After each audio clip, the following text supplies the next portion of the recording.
Okay, welcome back to the Hunter Call of the Wild. I'm the gray-haired gamer, your host. With me, as always, is Gunner, the Wonder Dog, and we have returned yet again to Rancho del Arroyo here in Mexico, continuing to get ready for our Great One grind. And today before we set out, we're gonna check out a couple things. One, that we did level up in our last episode, and we got us a perk. So let's see what we can unlock here. Now again, your perks go by the different weapons groupings: rifles, handguns, shotguns, archery. But you have to pay attention to each individual perk, as a lot of them will benefit all weapons. Okay, so we've been putting points here in our rifle score. Now we have fully unlocked our zeroing, which gives us short range, medium range, and long range. We have 1 point into our breath control, and that has been a real thorn in our side, with that running out very, very quickly. So definitely we want to consider putting a second point into our breath control that will increase the duration of that. What else do we have? We have focus shot. That's not really going to help us. That will zoom in when we hold our breath when we're using iron sights, red dot sights, and holographic sights. Now that will help us out like when we have the shotgun and we have red dot sights, because you don't really get like a scope with shotgun. But for rifles, that's not really going to help us out. And we also have windage here, ability to gauge lateral wind directions. Now this does help with any weapon, but still I don't think it's all that useful. Let's look at our archery perks. We have not spent any points in that so far, so we only have one option here. And this is full draw. Increases the time an arrow can be drawn in aim mode before the fatigue sets in. That's at wobble. Fatigue will cause aim wobble followed by a disruption of aim mode.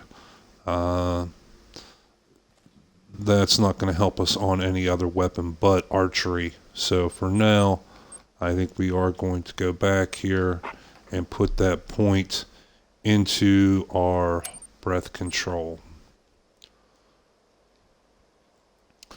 Okay, now what we want to do is we want to switch back our loadout a little bit. That we were always carrying our M1. And then we also switched up, we were using a crossbow. I think for our scouting missions, we're going to put this away and go back to the original lineup we had, which was our air rifle and shotgun. Now we are carrying a tripod as well, so we may not be able to carry all of those weapons. So let's see, we will definitely take the Vasquez.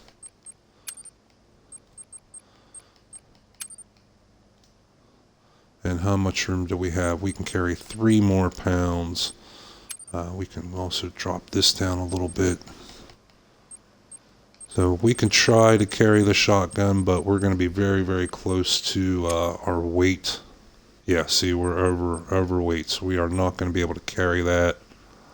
We can, however, carry our pistol. Obviously, a pistol is not as big as a rifle, so it does not weigh as much. So we could technically carry this 22 pistol for when we see rabbits, birds, etc. And if we get lucky enough to get some shots on them, we can start increasing that score. Now this is a DLC weapon. There is a 22 rifle that you can also get, but it will obviously, it's not only going to increase your rifle score, it's not going to increase your pistol score. So let's go ahead and take that. We will need to buy some 22 shells. Oh, nope, we have them. We have some of them. Okay, so we have all our weapons. We have all our ammo. And we have our sight. Now, again, before we discussed that you can use the same sight on multiple weapons. Now, obviously, we can't use this on a pistol, but we can use this on our M1 as well as our air rifle. So one last thing we want to check out while we're here is we've been getting some kills. We've been cranking up our rifle score and archery score, so we wanted to take a look and see if maybe we unlocked something new. I know we did unlock the 4570, but we just wanted to check us out here. And we also wanted to confirm some of the prices. We talked a little bit in the last episode about how some of the weapons can get pretty pricey, and right here is a prime example of that, the 300 Canning Magnum. This is one of the biggest rifles in the game. This is definitely something you want to consider when you're going after those tier Class 8, Class 9 animals, like the lions, the big water buffalo, the bison, like in the Yukon. This is what you need. You need something like this. And you can see that this rifle alone is $75,000. As well, you need a very high rifle score. We need 6,092 points in our rifle score to be able to unlock this. So we're only halfway there with the score, and we're nowhere near that amount with the money. The 7mm Magnum is also a very, very good weapon for the higher tier, the class 7 to 9 animals, and it is literally like half the price, $36,000. The big difference being that the 300 is a bolt action rifle, so it can get off that second shot relatively quickly. The 7mm is only a single shot. So once you take that first shot, you have to literally lower the weapon, reload, put another shell in, and then lift back up. So it does take longer, but it is very, very accurate, especially at range, and has quite a bit of knockdown power when you combine it with a good scope and you zoom in there and get a good vital organ shot, like a lung shot or a heart shot. It can still drop those biggest animals in their tracks. But you got to make sure you get that first shot counts. Here we unlock this one, the 4570 lever action, and it is 48,000. So yeah, my guess in the last episode, I thought it was like 40 something thousand, and it is 48,000. You also have there's a 3030 lever action. Where is it at? Which is a smaller version of that, but is a lot less expensive and not quite as powerful. Right there, the Whitlock Model 86. That is going to be like your traditional, like you see in all the cowboy movies, the 3030 lever action. And I use something very similar to this hunting in real life. It's excellent for in dense vegetation, in brush, because the slug is so big that it's hard to deflect it. Like when you hit a tree, branch, or a shrub, with some rifles, with some ammunition, say like the 270, I'm not trying to like say that's a bad rifle or anything, but the 270 is more likely to be deflected, that it will throw the bullet off the path when it hits like that tree branch or something like that, where the 3030 is a lot more accurate like that. Now, what you sacrifice here is range. You are going to have a pretty tough time, even with a big scope, of making 300-meter shots with this. This is best, most effective when you're in 75 to 100 to 150 meters, the closer ranges. Still has a lot of knockdown power for like your deer, bear, the pigs that we were shooting, the peccaries yesterday. Fine for that, but not for the bigger animals, where your 45-70, being a bigger caliber shell, will take some of the bigger animals, like your moose, things like that. But still, even the 45-70 is going to be underpowered a bit when it comes to the biggest of the animals. Again, and it's better in a short to medium range situation. You're not going to be taking the 300 meter, 350 meter sniper shots with this weapon. So each rifle has its own pluses and minuses. It has its own things it does well, but things it does not do so well. So we're not really going to be buying anything new here today, but we are going to switch up our loadout back to our original scouting, quote, scouting loadout. And that, like I said, is going to be of course, our M1, our 45 Vasquez, and then we're substituting. We were using the shotgun for bunnies and birds and small game, but now we're going to switch that out with our 22 pistol. Now, this will be the first time using a pistol, so we don't have any points in that, so we do not have any accessories unlocked. With the 22, there is only one type of ammo. You're not going to find polymer tipped or hollow point or anything like that type of ammo for a 22. I mean, it's too small. But we also will not have any sights. We won't have a red dot. We won't have a scope, anything for that. So it will make these first few kills, like the bunny rabbits and things like that, a bit more difficult. But when you get that pistol scope unlocked, then it's game on. You know, it really helps you out. Okay, so we're done here in the store. Gunner, the Wonder Dog, where you at, buddy? He's hiding around here somewhere. He leveled up again as a companion. All right, good deal. Let's take a look at our inventory. And again, M1 here in the prime position, spot number 1. We are going to put our Vasquez 45 in position 2. And it looks like we need to move things around here a little bit. We're going to move everything down here 1. And you can move things in your inventory. Just select it on the right, and then we can move it, we can unequip it, or we can cancel. So we want to move these all down just one spot, because I like to keep my weapons all right together. So now we have room for our 22. And we need to equip ammo. There's our 22. They are actually a hollow point bullet. And our air rifle rounds.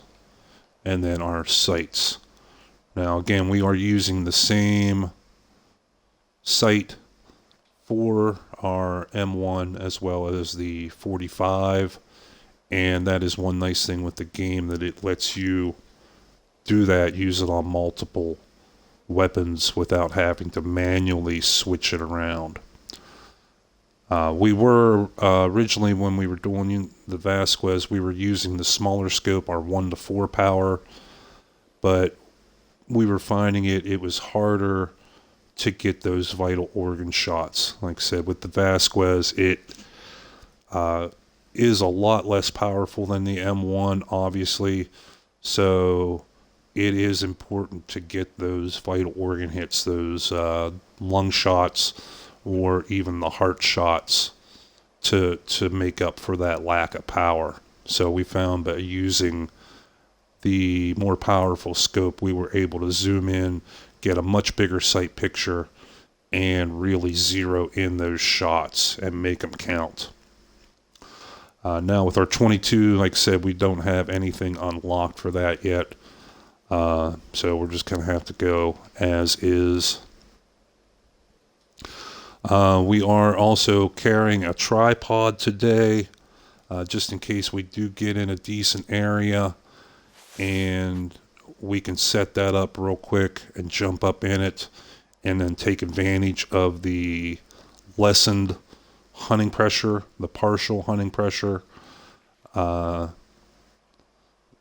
as compared to being standing on the ground and shooting.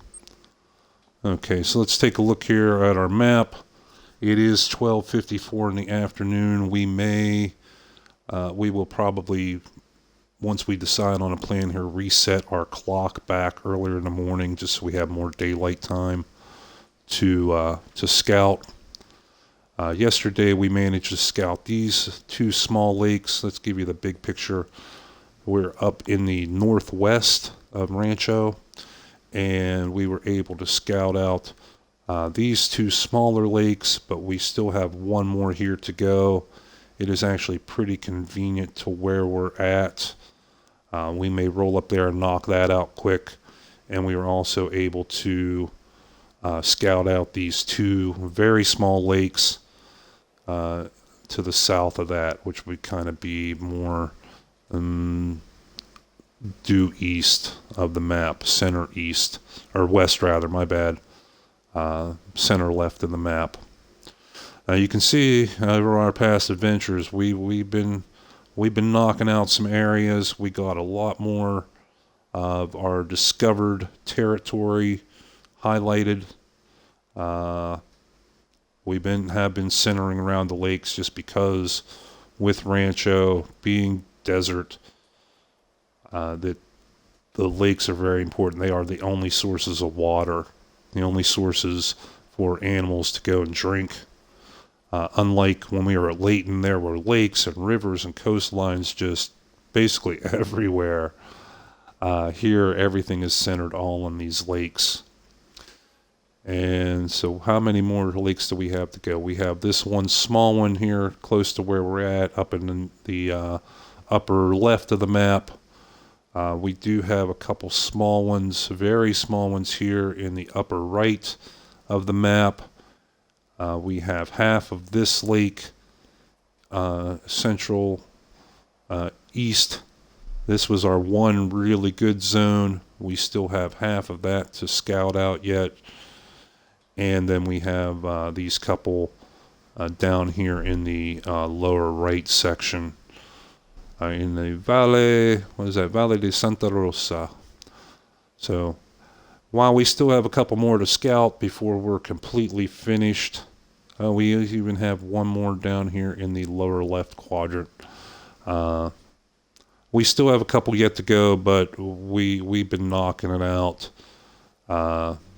getting these places scouted out, finding some zones, and so far we now have 3 very good areas for whitetail. We still would like to luck out and find at least one more, so we can have a good rotation of areas, hunt one spot, build up that hunting pressure, jump to the next spot, build up hunting pressure there, and by the time we get through area 1, area 2, area 3, area 4, and get kills, that area 1 should be clean by the time we get through that cycle, and we can just rinse and repeat. And we are almost ready to start doing that. Like I said, we found 3 good areas, but we'd like to have 1 or 2 more under our belt, just to be safe. So I think we're going to go ahead and knock out this lake. It's the last one up here in the upper left. And since we are convenient to it with this hunting outpost we unlocked, we're going to go ahead and do that. So we will reset our time, get back so we have maximum daylight, and also we will, that will put us into whitetail eating and drinking time. Okay, so we're going to crank this back to about 7 o'clock. While that is not whitetail drink time, that starts at 8:30, it will be whitetail eating time. Okay, so now, 7:10 in the morning, we have our waypoint, we have our Gunner the Wonder Dog, we're ready to rock. Let's go, buddy. Yesterday, we had some excitement while our goal was to find whitetail zones. Man, we found like Lake Bobcat.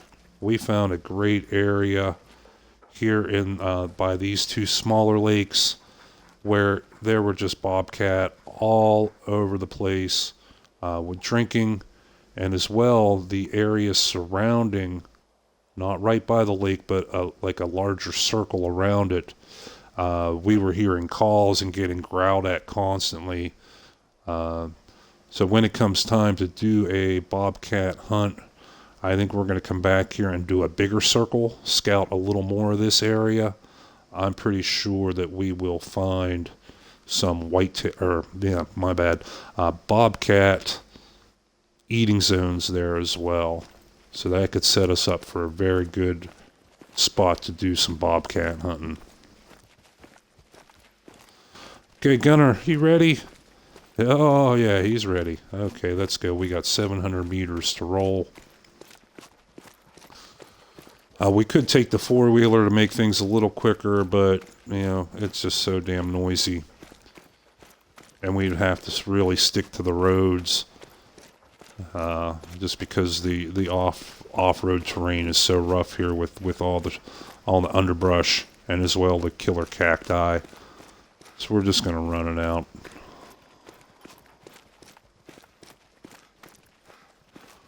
Okay, this looks like bunny. Yeah, we did discover a bunny zone here to our outpost yesterday as well.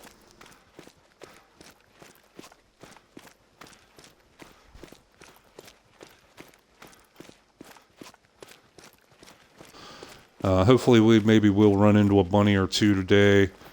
Get a chance to show off the 22. It is a lot of fun. It's 10 rounds in the clip, which is one of the biggest clips, biggest magazines of any of the weapons. It is also semi-automatic, so as fast as you can freaking pull that trigger, man, you're ripping out shells.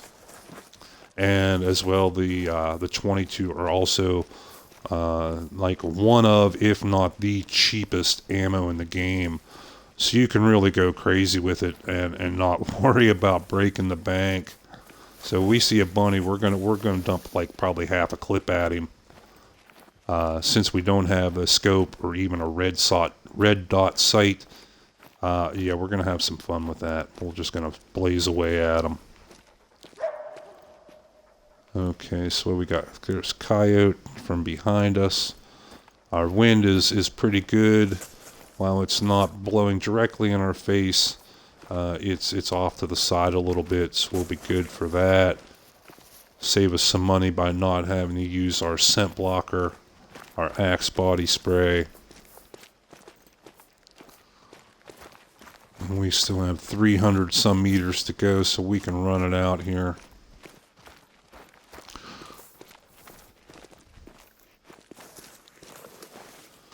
Again, my technique for covering ground is I don't run constantly because that builds your heart rate up.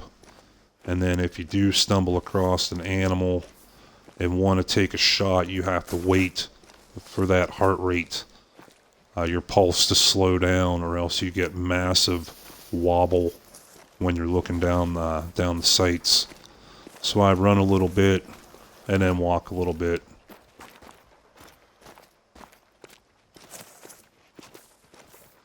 Okay, we got some tracks here. What is this? Peccary? Yeah, the collared peccaries.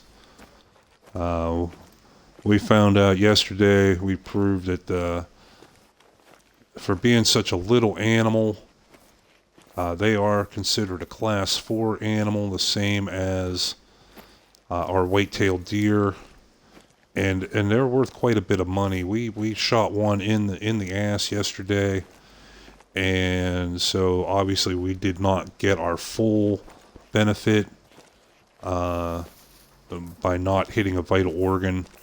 We still made almost $800 off one animal, and that's nothing to sneeze at.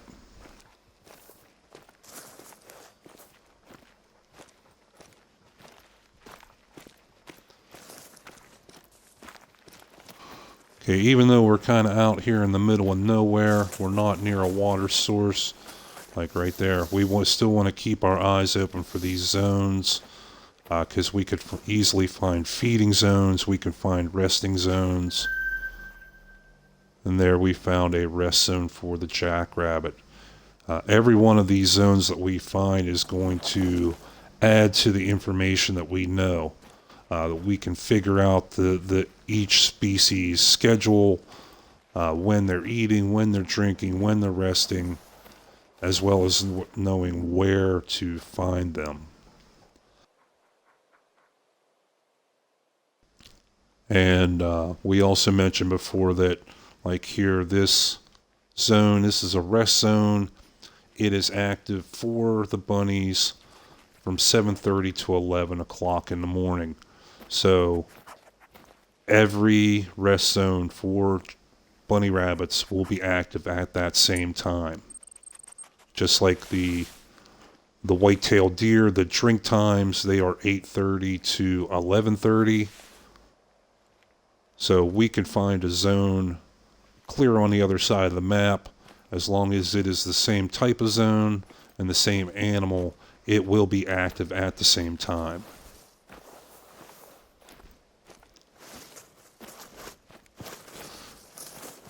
Now with the whitetail, sounds like bunny rabbits running through here. Sit down, Gunner. Sit down for a minute, buddy.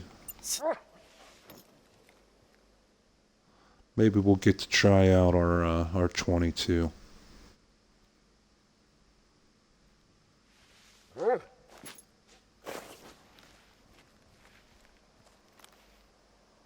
Okay, that's just Gunner settling in.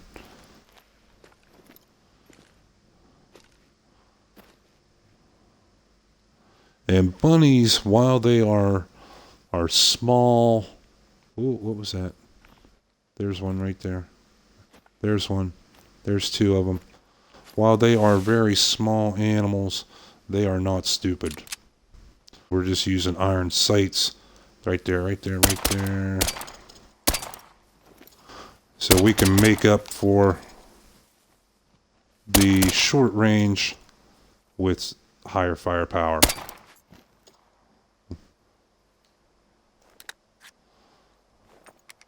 So there we got us our first pistol kill, as well as our first bunny rabbit kill.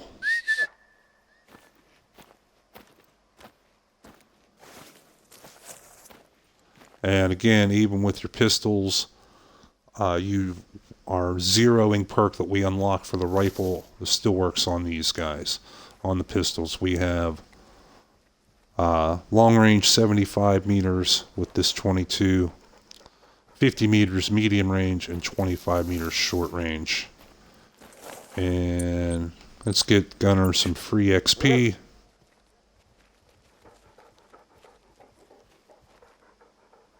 Let him find it first before we pick it up. Okay, and he leveled up as a tracker because of it. Yeah, see, the 22, we fired like 3 or 4 shots at that guy. Yeah, okay, Gunner. We fired 3 or 4 shots at it, but we only had to hit it one time. And even a minor shot, a flesh wound, for the bunny is still lethal. Okay, good deal. So you can see, yeah, even with the pistol, being that we were on the ground, we still build up a pretty decent amount of hunting pressure there.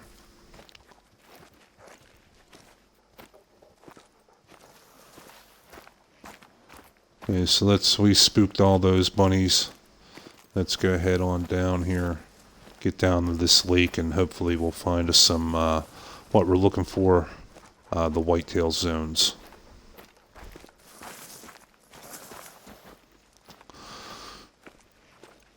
We have been on Rancho for quite a few episodes now, getting set up for our whitetail grind. So I'm thinking that before long, another episode or two, possibly even today, later on, we may do a switch over and take on one of the other maps, take a look around there just for a change of pace, say, because you do not want to get burnt out on just one map.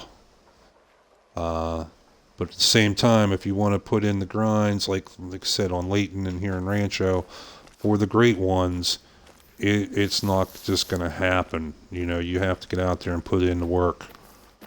Now, I've been waiting. I've played Africa before, Virunga, and it's a pretty cool map. But right now, with our levels being down, we definitely want to have one of the big guns when we go to Africa. Not just for the lion, but also the gemsbuck. They are beautiful, beautiful creatures, but they're very large. And as well, you also have, I believe it's the water buffalo. They are monsters. You have to have one of the big guns to go in there and to have any success at all. So and we looked at the store earlier, and we are still a long way away from our 300 Magnum, which would be a perfect weapon for Africa. But we have some other options too, like if we could continue to level up and unlock that 7mm, that would be a very good rifle for Africa. As well, I believe there's some DLC content that we could use, like the 303 and the 338 are also very good weapons in that larger caliber range for the biggest animals. So, okay, we made it up to this lake. It's actually pretty small. It's about 100 meters across here. You can see from our rangefinder. So if there were animals out by the shore, we should see them. That is well within the computer's render range. And I almost started going this way to circle the lake, but the wind is against us there. So we're actually going to go around this way. And again, we're just going to walk so that we don't make as much noise as running, but we still cover more ground than when we're crouched.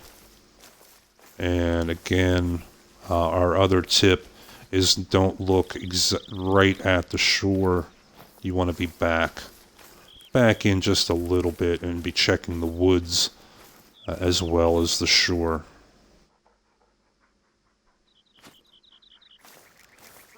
So we are now in the whitetails' eating time.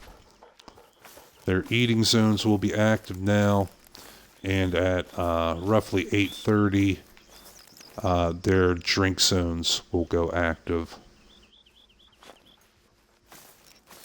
So even though we are not in their drink time right now, their zones will still be here. We should still be able to find them. They just don't disappear when that zone is finished for the day.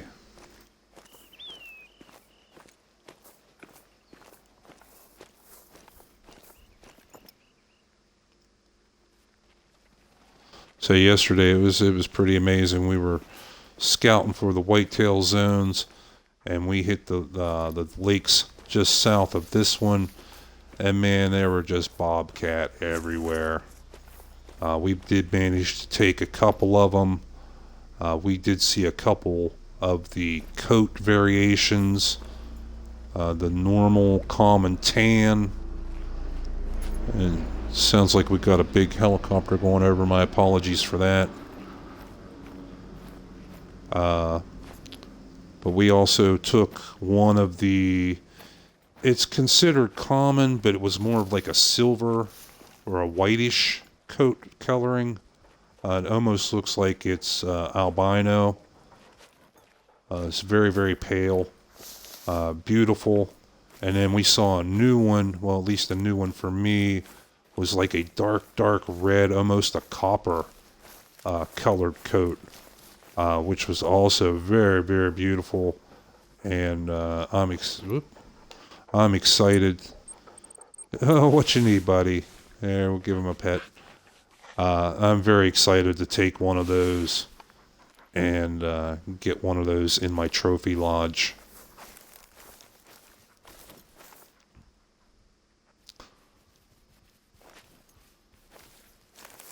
That's one thing we haven't really talked about yet, is the trophy lodges. Because we reset our game, so we haven't been getting. We've been getting some golds and silvers, but we haven't got any diamonds yet. We have not got any of the rare variations, the albino, the melanistic yet. And that's what you want to have in your trophy lodges. I mean, you don't want to have every bronze or every common animal in there. Those you want to save for your special harvest as well. Before you can put an animal in your trophy lodge, you have to taxidermy it, and they cost like $6,000 per animal. Now, if you do go and you find yourself a diamond, or find yourself that rare coat, and you do not have the $6,000, you can save the harvest. Okay, I believe there's it'll let you save like 10 or 15 animals in like a special menu that you can come back later. You can hang on to that harvest and go save up the money, and then when you do have the money, you can harvest or taxidermy it at a later date. But it's a very small inventory. Like I said, it's only like 10 or 15 animals. So you want to be careful what you put in there as well. You don't want to just keep saving and saving and saving up the harvest without stuffing any of them, because it will fill up rather quickly, and then you cannot put any more in until you either stuff one or delete it from that list.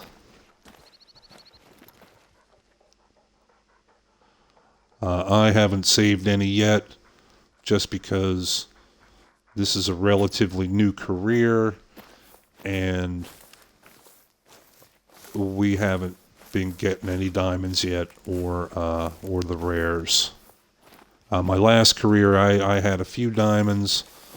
I had diamond moose.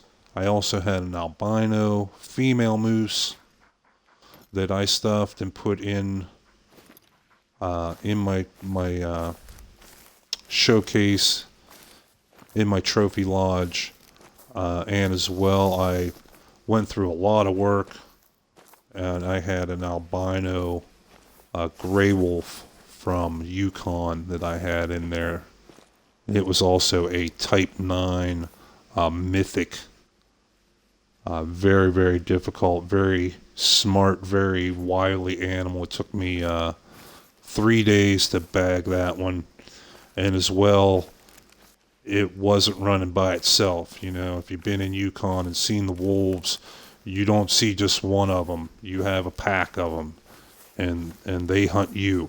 I ended up dying 3 or 4 times over 2 or 3 days of hunting, just to get that one rare wolf.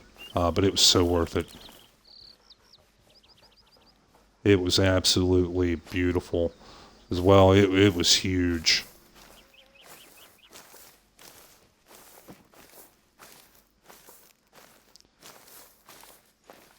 Okay, so it looks like, yeah, we pretty much scouted. This will continue on around the bottom side of this lake just in case there's zones there, but so far we haven't discovered any around this lake. So, it seems this will be another one that will be deleted off of our list. That we really don't want to come back here and waste our time here. But we will finish out the bottom side of this shoreline just to make it 100% sure that we don't miss any zones by mistake.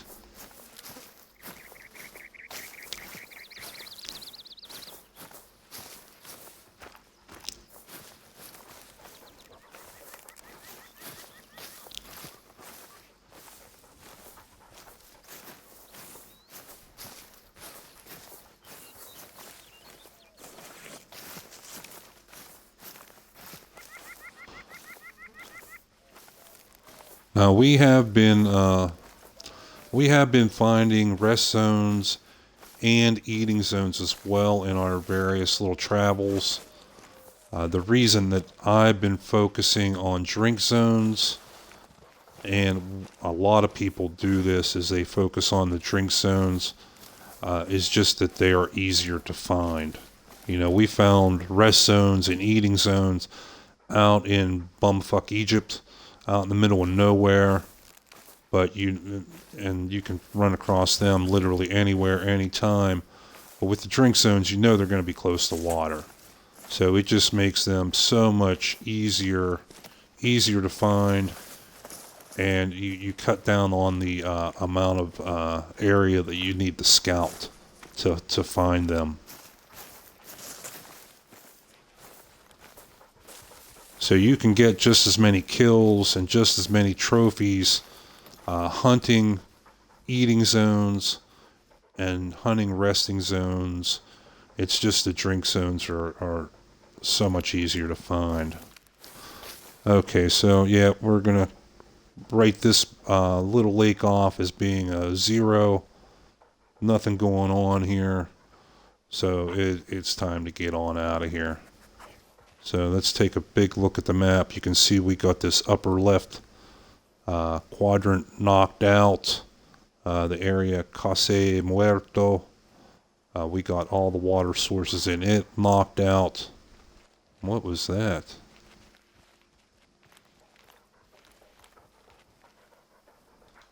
We missed it. We weren't quite quick enough.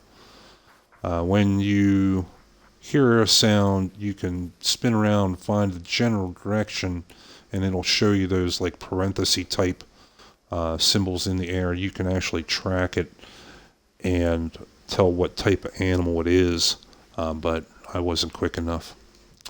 But back to what we were saying, we got this whole quadrant knocked out, Case Muerto, however you say it. If I mispronounce it, it's my bad. We pretty much got Reposo de Guadalupe. We got pretty much all that. Lakes knocked out there. We did knock out the Joroba del Diablo. Those 2 little lakes, we got those knocked out. We got at least half of these other lakes knocked out. Looks like we got a couple here in the lower right part of the map, Los Cacharos. I'm not Spanish, so if I'm mutilating the Spanish language, you gotta forgive me. And I think this might be out of range. And we do have this one little one, or two little ones up here left to check out. So let's see. These are much bigger, but it looks like it's got some rough terrain around it. And as well, we don't have any hunting reserves very close, at least nothing discovered. We could jump back to this one and then jump on the four-wheeler.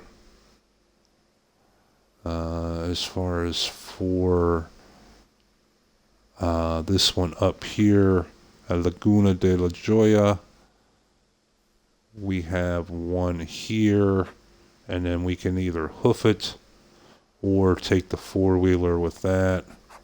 So let's go ahead and jump. We'll go check out this one up in the northeast of the map.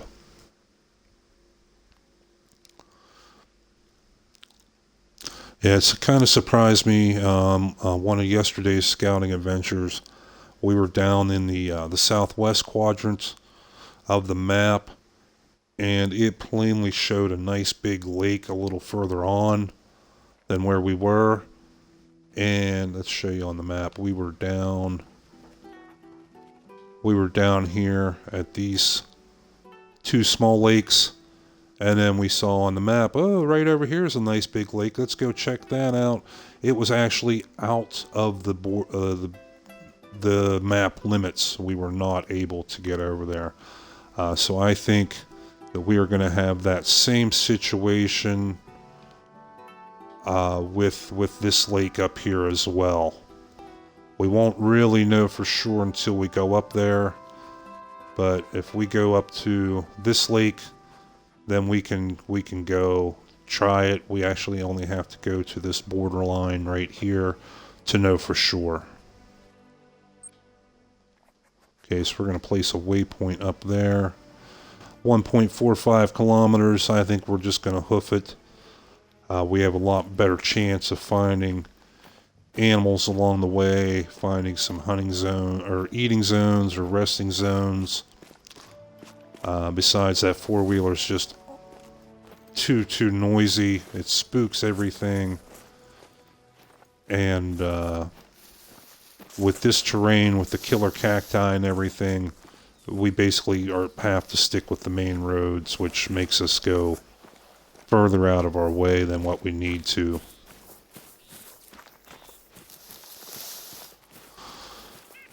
So we'll just take the old Shoe Leather Express and head on out.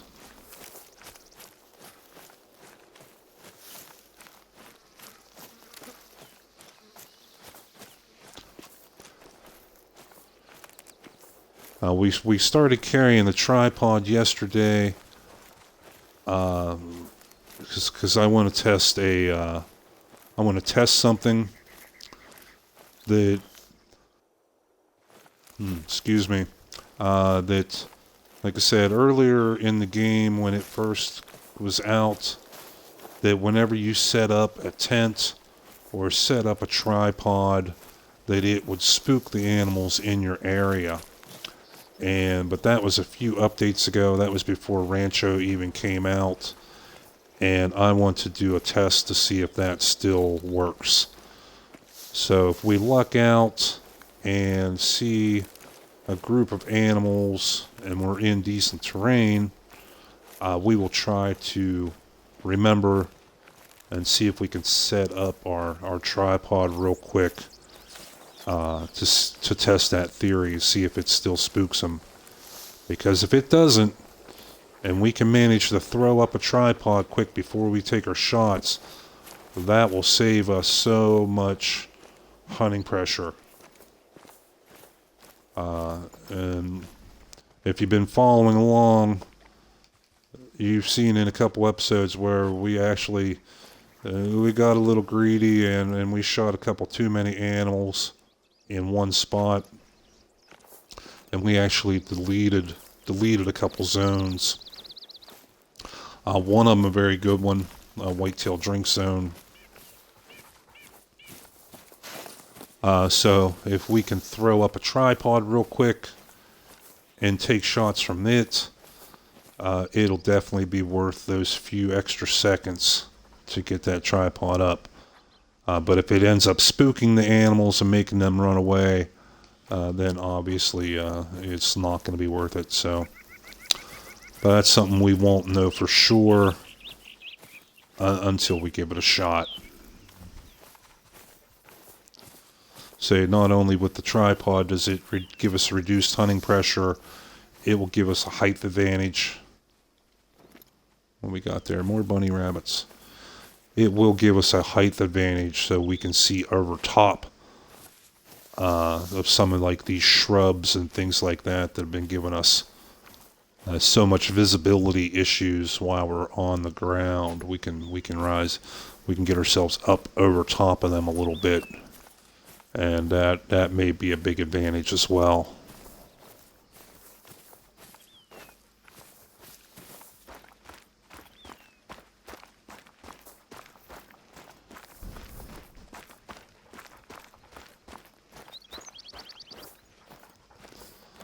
And if we do test this theory and it turns out that putting up the tripod does spook everything, well, then we'll just save them. And we will save them for areas that we know we have, like the whitetail, and we know we're going to see them, and we will position them and just kind of let them there. We'll put them in our prime spots. And then we won't carry one with us anymore.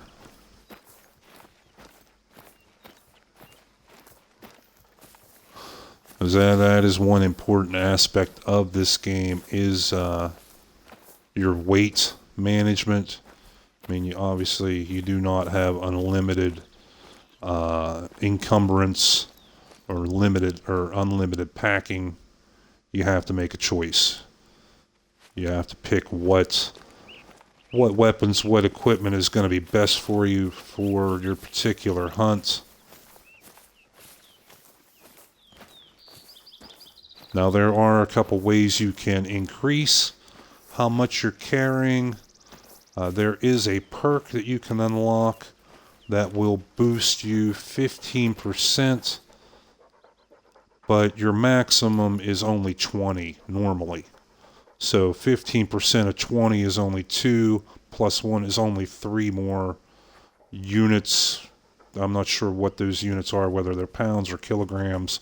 They don't really say, but that would take you from 20 units baseline to 23. So it's not that huge of a difference. So for me, there are other things that I want that are more important, like the breath control, the soft feet.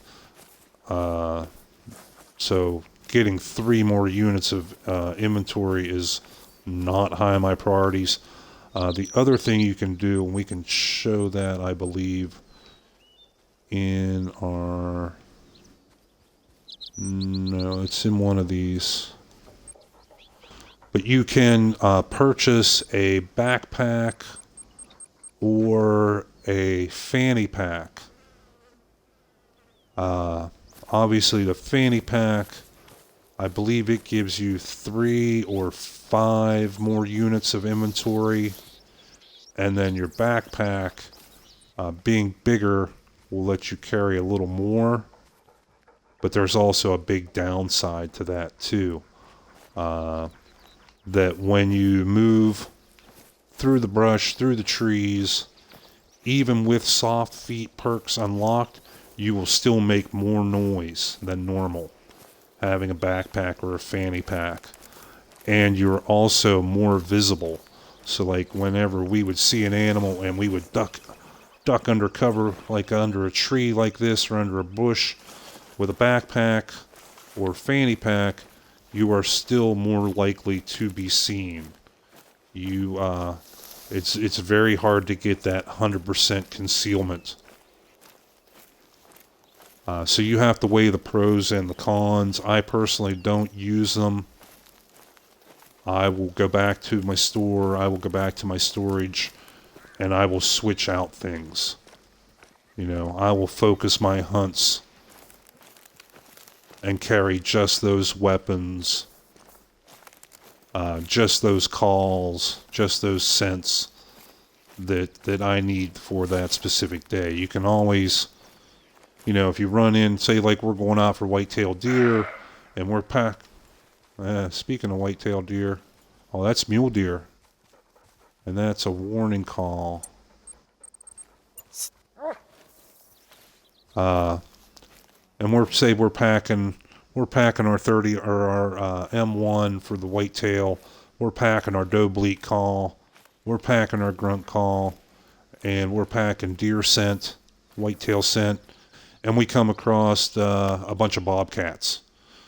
It's not a big deal to jump back, fast travel back to your back to a tent or a outpost and switch up your gear.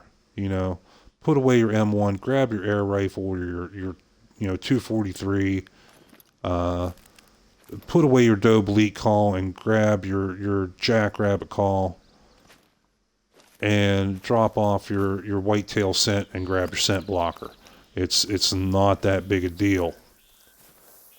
So for me personally, it's not worth the extra noise, the extra visibility, just to be able to carry, one more thing or two more small things.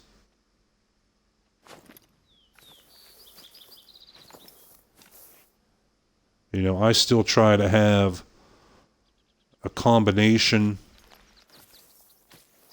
Like right now, like I said, we have our M1 for our deer and bigger animals. I thought I heard something there. We have our air rifle for the smaller, and then we have our little pistol. Yeah, there's something. There's something nearby. I'm hearing footsteps. And then we have our pistol for the very smallest. And we're carrying. Oh, hello. Love the glass terrain with binoculars, but if you find yourself in denser cover, that's a doe. tracking's the way to go. That's a doe. Okay, let's see if we can throw up our tripod real quick. Let's see what happens.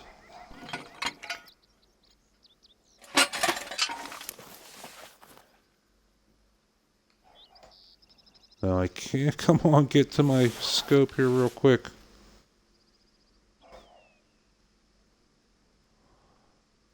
No, I can't be 100% sure whether that doe spooked or we just can't see it. Let's jump up here. Now, we did find out yesterday that our doe bleat call that we've been carrying for our whitetail also works on the mule deer. So again, we're in a tripod, and we are basically sitting out on the top of this tower right out here, exposed to God and everybody. But to the animals, we are like 90% hidden. Again, down between our heart monitor and our noise monitor, you can see we just have that white line that shows the animals have to get literally within 5 meters to detect us. And as well, we're up higher now, so our scent is not blowing right at the ground level, so it does still give us the scent blocking benefit that we enjoyed while being in the fully enclosed stand.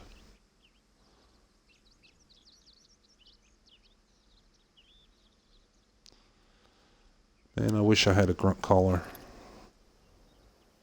They are just so much more effective for calling in bucks. But the big reason why we've been carrying this tripod is the reduction in the hunting pressure.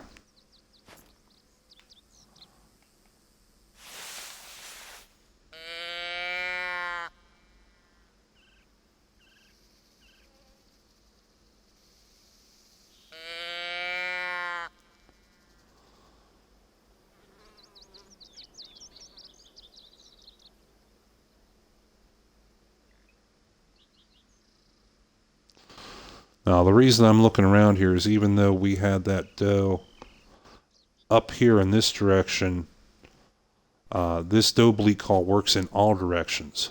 So we know that one was up in this direction, but there may be something right down here that we didn't see, didn't hear, and we might call in.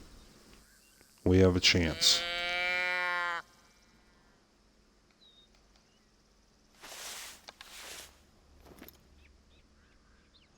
Now, we have not really been hunting for the mule deer. Yeah, there we go. That's a little buck too, 100 meters.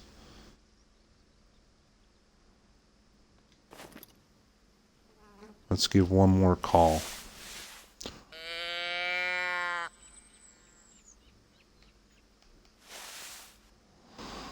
So as long as he stays in nice and close here, we could take him with our air rifle.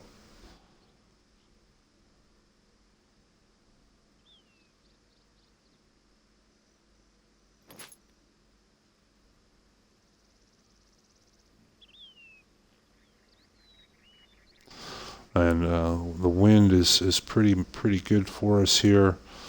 But like I said, we're up in the tripod now, so we don't really need to worry about them smelling us unless they walk right underneath of us. Where did this thing go?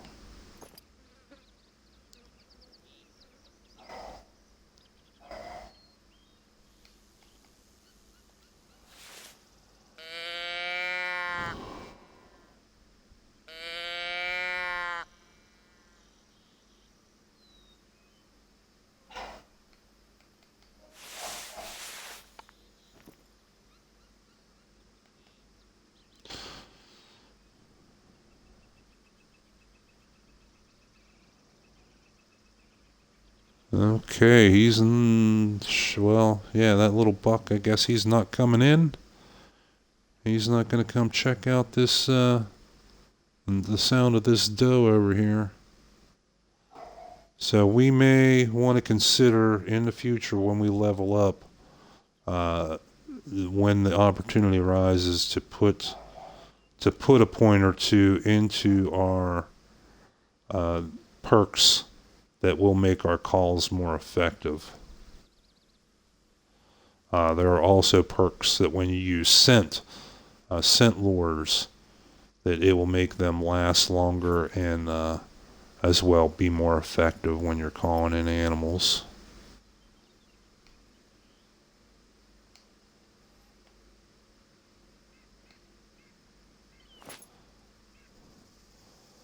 Okay, I think this might have been a bust. I think that that little buck there just kept on a going. Well, we tried. And like I always say, if we don't kill them today, we'll kill them tomorrow. And now we're back on the ground. Now we're back to worrying about our scent and about being visible. Okay, come on, Gunner. Let's go, buddy. We still got a good bit of a hike here to go. And there goes that little buck right there. Yeah, he just was not responding to our call at all. Surprising it didn't tell us whether he was traveling or anything. But it looks like we found a stand or hunting blind. We won't know for sure what type it is until we get up here and see how much it costs. Like I said, from my experience, I've seen the ones for $1,700, which sit right on the ground, and then you have the $2,100 that are up on the stilts. The only difference is it gives you the height advantage. You still get all the same benefits with scent, the same benefits with visibility, and the same benefits with hunting pressure. Being right here, I would hope it would be one up on stilts. Considering you got this hillside right behind you, it'd be pretty difficult to hunt over this hillside if you were sitting right on the ground. And again, you want to find the axe. There we go. Okay, now this is 2100. So yeah, this is one of the ones that is up on the stilts. And like we mentioned before, now that we've discovered this, it will stay visible on our map. So if we choose not to spend the money today, we can come back in the future if we would want to, and pay and set this up later. But right now, we haven't really explored here. We're just passing through. But before we would spend that money, it would be a good thing to do a little scout, at least in the immediate area for zones. I mean, you don't want to spend the money to set up for a hunt in a place with no animals, with nothing to shoot at. So those are just a couple little things you want to take into consideration before you start dropping cash. As I said, if you want the 300 Magnum,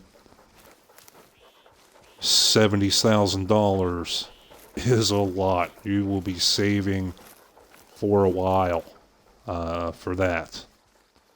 And if you're out dropping $2,000 here, 1,700 there, that'll eat into that very, very quickly. So you want to be able to get a return on your investment.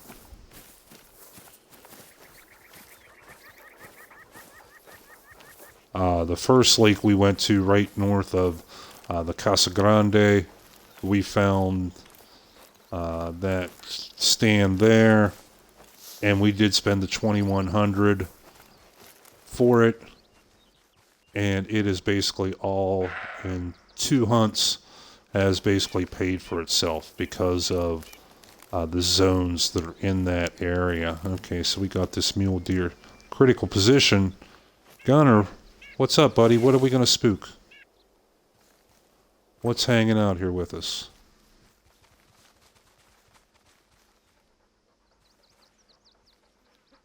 Too bad he's not part pointer and could kind of give us a direction of whatever it is we're about to spook. But we know something's close.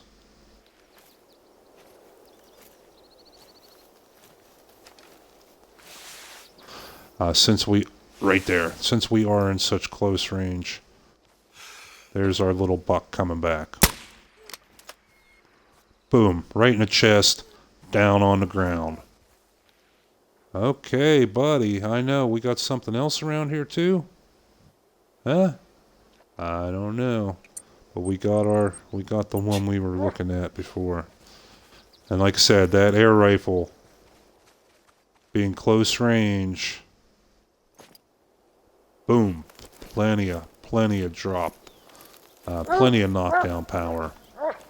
We're coming. Good job. Again, you want to keep getting your dog, if you have him, you want to keep getting him that experience. Free XP is always good XP. And yeah, we literally dropped this little guy right in his tracks, even with the air rifle. Flesh and lower neck. Yeah, I know. See, we were actually at 100 meter zero with our air rifle, and this guy was only at 38 meters. I was actually aiming for the center of the chest, for the heart, and you can see even this bullet climbed a good probably 6 inches on the animal. But we still lucked out and got us that quick kill spine shot. $782. Yeah, good boy, Gunner. All right. And you can see, again, we were on the ground with the rifle, so we took quite a bit of hunting pressure. But as long as we're out here in the middle of nowhere, that's fine, because that will still knock down the hunting pressure from our other lakes. Now you look here where we did our first bow hunt a couple days ago, and we were hunting out of this stand. All that hunting pressure is already completely gone. We could go back in there, jump in this stand, and have a repeat of what we did the other day. I think the next time we're also going to come over to this other side and pop a tripod up here, because we were seeing a lot of deer down in this area. I'm not sure, it's not really a peninsula, but this area of the lake, as well as these woods that were just above that. We were seeing a lot of deer in there, and that was out of range of our bow. But already, all that is completely cleared out. We can jump in there and slay some deer again. Okay, Gunner, let's go, buddy. Let's make this happen.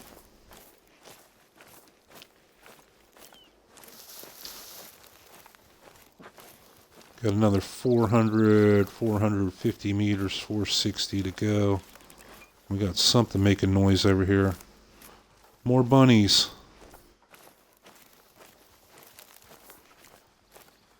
See if we can pop a bunny rabbit quick. Okay, that's Gunner making noise.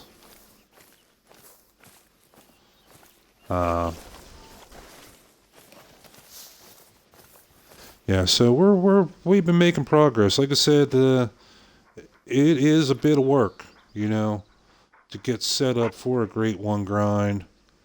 But really, what we've been doing here in Rancho, for just specifically the Great One, you really have to do on any of the maps. I mean, you have to go in and scout and explore and find those zones on all the maps to set yourself up for a good hunt. If you're just going to jump in there and wander around, you are going to have a rough time. Like, honestly.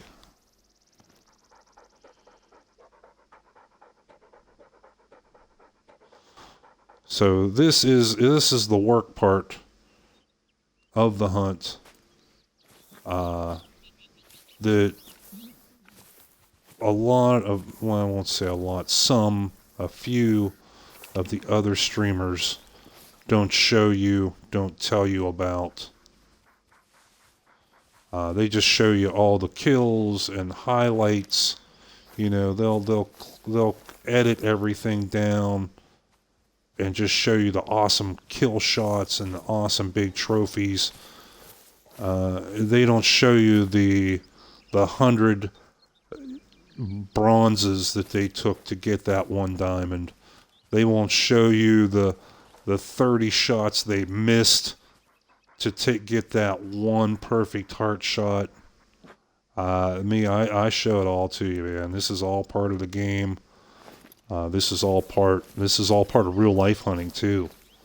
You just don't jump out in the middle of the woods that you've never been in before in real life and expect to, get yourself a 10-point buck the first hour. Sorry, it doesn't happen like that. You got to know the area. You got to know find out where those animals are going, where they're coming from, what they're doing at what time, to make a successful hunt later on. That was the big thing with our rotation. One moment here, I need a quick drink. That was the big thing with setting up our rotation, was discovering those 3, 4, 5 areas where we know, not guessing, not hoping, we know that our target species, in this case the whitetail, we know they're going to frickin' be there. We know they're going to be there from like 8 o'clock to noon. And we know they're going to be drinking right along that shoreline. We've taken all the guesswork, all of the wandering around out of the equation. And when we did our first bow hunt back on that first lake north of the Casa Grande, you could see that it paid off. If you didn't get a chance to see that episode, it's definitely worth it. We had a great time. That was episode, I believe, episode 20. And then we also had a very good hunt while we were scouting. A different lake was episode 18. That was the day we slaughtered. We were slaughtering the whitetail. We had like 10 kills in an hour and a half of game time. So if you want to catch any of our back episodes, and those are the ones to catch. But they definitely showed how this setup, how this scouting around, how this unglamorous part of hunting paid off for us and set us up for. Did I just tramp through water? Yeah. There is a puddle of water right there. Huh. Okay. So even with these little puddles, this is strange to find just a little puddle, but something even this small, you could find a drink zone around it. Okay? So don't write them off. In Africa, it's funny, you'll be walking along and you won't even see water, but you'll hear water gurgling, bubbling, and it's just under subsurface water, and you'll find drink zones there. Okay, so we got tracks over here of something. We made it up to our lake here.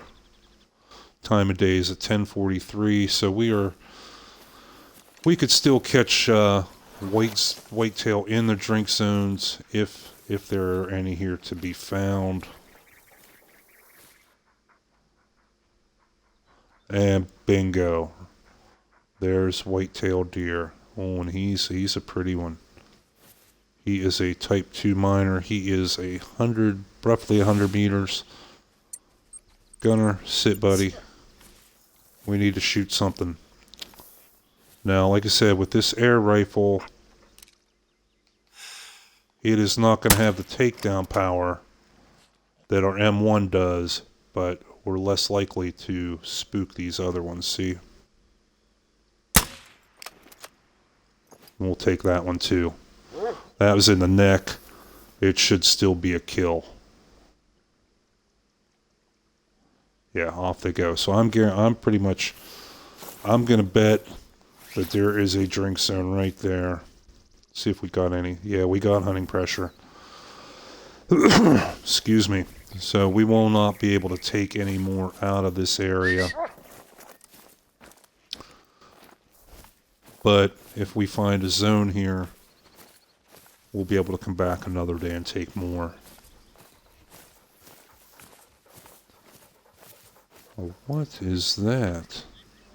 Looks like some kind of a shack or a little shed.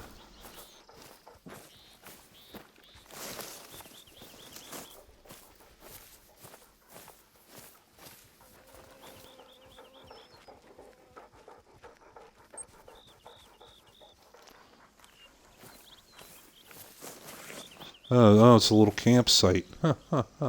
Now this is not a outpost. We cannot unlock this. This is just might tie into like a story mission or something like that. You'll find a couple of those on Layton, similar little camps. Yeah, here we go. Here, this is what we've been waiting for. This is what we've been hoping to find. Boom, whitetail drink times. 4 animals in this area. 8:30 to 11:30 a.m. Thank goodness, finally. This will complete our rotation. So now, since we know that zone is right there, we won't be able to use it today.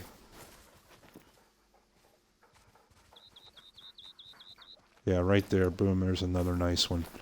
we can come right over here and pop our tripod up. And why is that red? Why can we not set this thing up?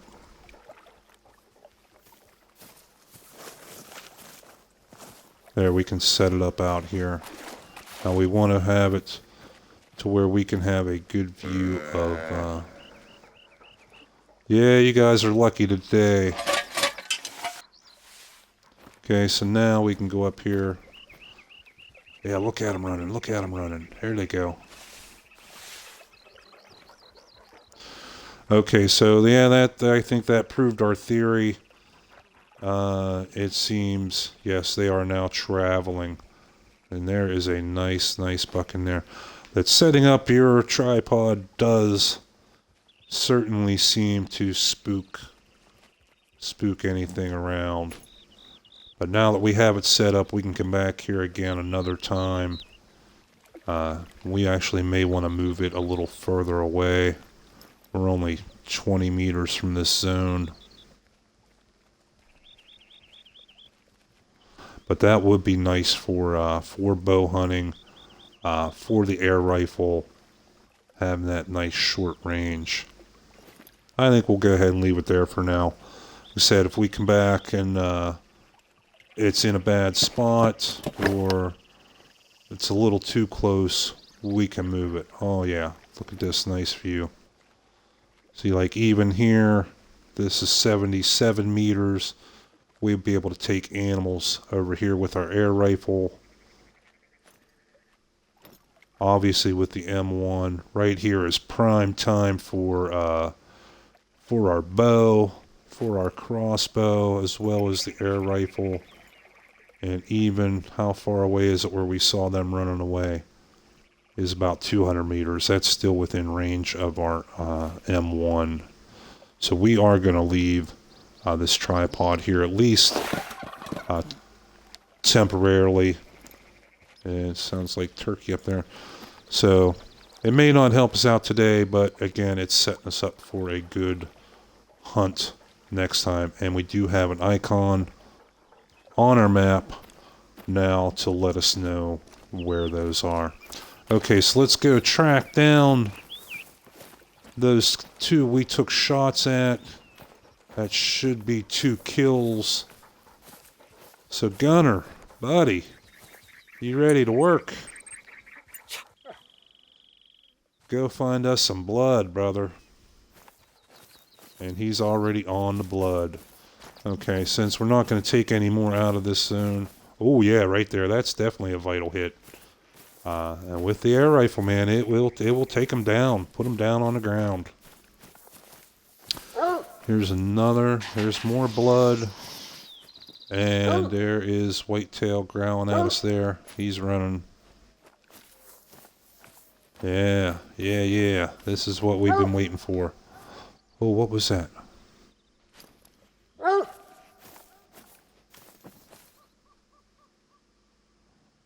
Yeah, look at him there. There's doe. There's a decent buck. There's another doe. There's something else here growling at us. Okay, buddy, we're coming. Yeah, this is going to be a very nice little spot. Now, we could even set up our tripod up here and shoot down into these trees. It may be a little bit easier to get to. You know, we can experiment with that. We can play around. Said with the tripods, that is the big plus to that, is that they are movable. Yeah, I'm coming, buddy. Come on, we're coming. But there are plenty of little places. Yeah, there's a little doe right there. Again, while the doe will get us money and experience, a doe will only respawn back as another doe. Okay, so our prime target are the bucks because they have a chance to grow. Look at them running there. Oh, come on. Yeah, look at you. You're a nice one.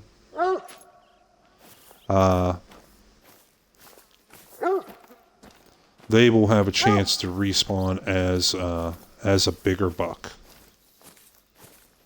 Where the doe, if it respawns as a bigger doe, who really cares? A doe doesn't get you a great one. A doe doesn't get you a diamond.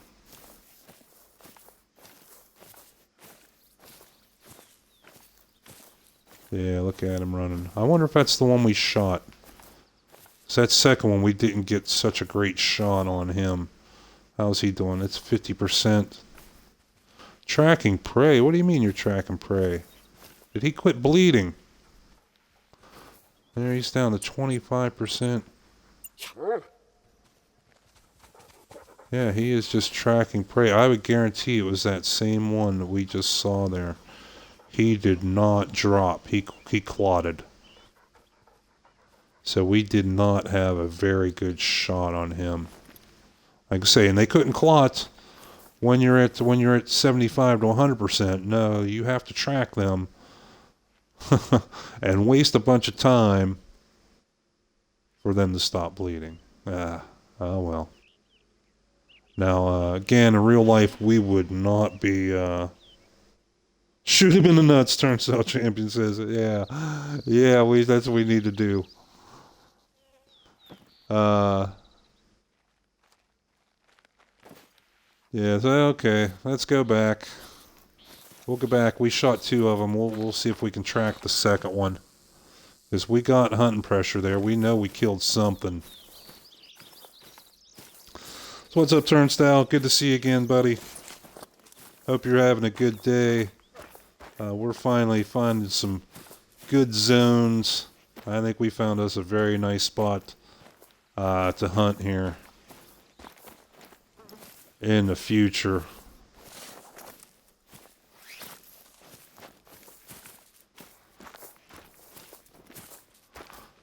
Now, since we did not recover that animal, he didn't die, his blood will still be laying on the ground. So we have to be careful that if we tell Gunner to track blood, he may end up tracking the same one again, and we don't want that.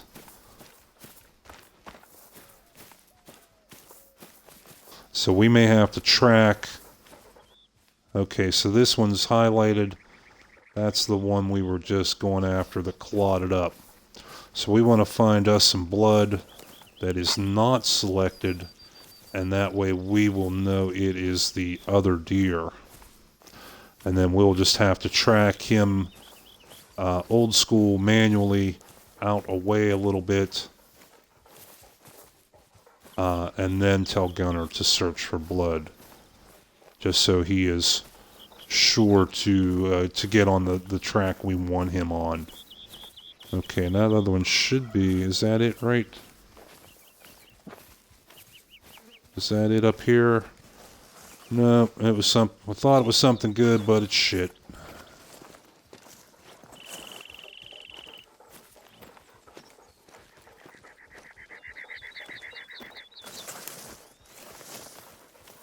Okay, we know it's around right in here somewhere. We shot that first one, and then we moved to the right to shoot the second one. And we saw it hit. Is that blood there? No, that's the same pile of shit. Okay.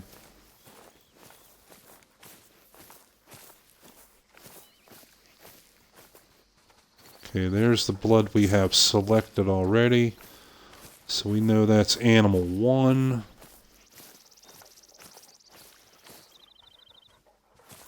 Bingo, this is not green. This is animal 2. Okay, vital organ hit. Yeah, now very old. It's been like 5 minutes, and the game considers it to be very old. Okay, so now we want to track this blood. But Gunner, when you order your dog to search for blood, he will find the closest blood, or the first blood he finds is what he's going to track.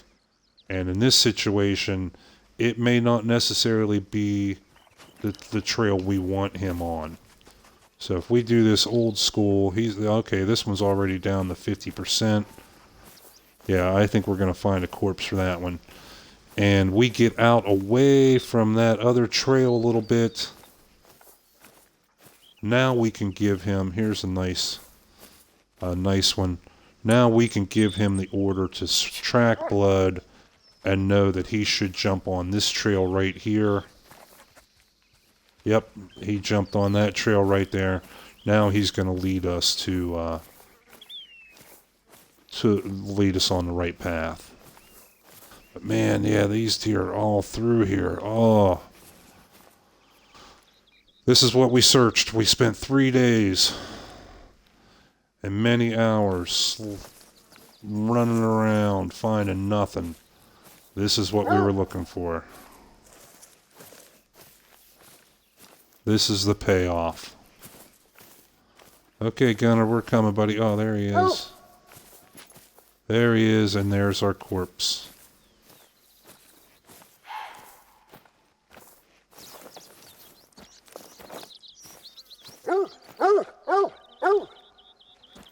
Okay, yes, good job. Oh, that's one of those curving racks. Oh, he's pretty big, too. Okay, Gunner. This may be something. Now, we may not have 100% Gunner, buddy. You know I love you, but sometimes I want you to just shut the fuck up, all right? This may be a decent trophy. A gold, yes. Flesh and left lung. We rated it 223. Diamond is 255. What cost us?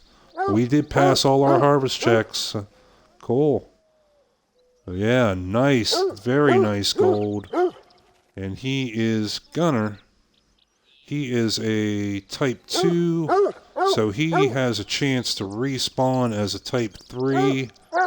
And he was a gold this time, so there may be a chance that he could come back as a diamond. Very good. Okay, so here was one of the last ones we spotted. We can go up here and check that out. Is that only one? Yeah, that must only be one splash of hunting pressure, because that second one, that first one we were tracking, he clotted and quit bleeding.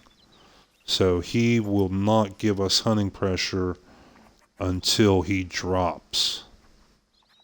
So if he doesn't drop, we didn't get any hunting pressure from him.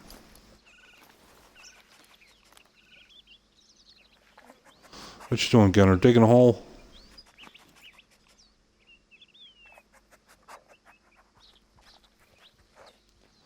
Alright, just taking one last look around here. That looks like a mule deer. The darker pigments. Yeah, see, that's a mule deer, and very easy. But man, does he have a nice rack on him too. Where are we at? If we can back up a bit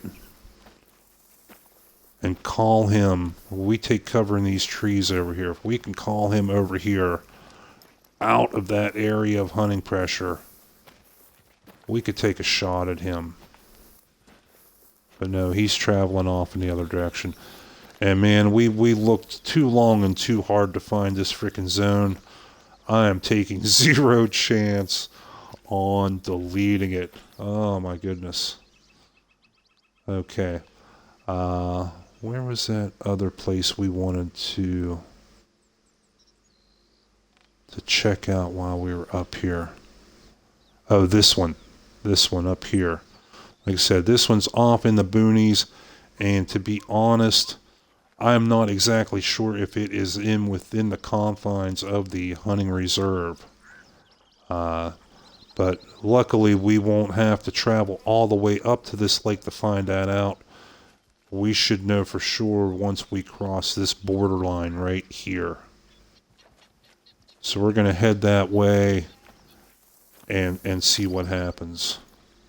We did it the other day by accident. We crossed the boundary and it popped us up a big warning in the middle of our screen saying that we were going outside the hunting reserve, that if we did not return within like 10 seconds, that it would teleport us and respawn us back inside the area. So we only have to walk to that boundary line, and if we get the message that we're leaving the area, then we know we can't get to that lake. But if we don't get that message, then we can try and get up there and try and scout that too. Because it looked like our deer were coming through and traveled out this direction. So they could have a rest zone or something up there. Okay, we got a bit to go here yet. Let's put our waypoint right on that zone, right on as close as we can get on that line. Okay, 130 meters. We will know if we can go past that or not.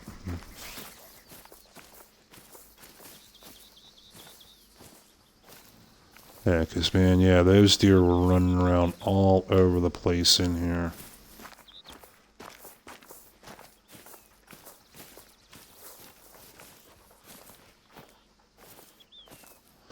That was a shame we that one deer clotted up. He was a beauty.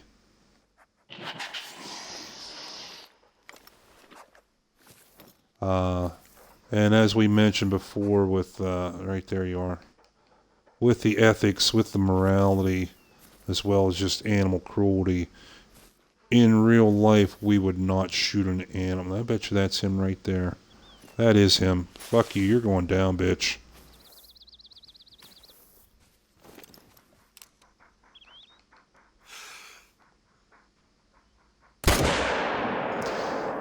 We missed that shot. And now we got nothing left if she's stuck in behind that rock. There he goes, there he goes, there he goes. Missed that one.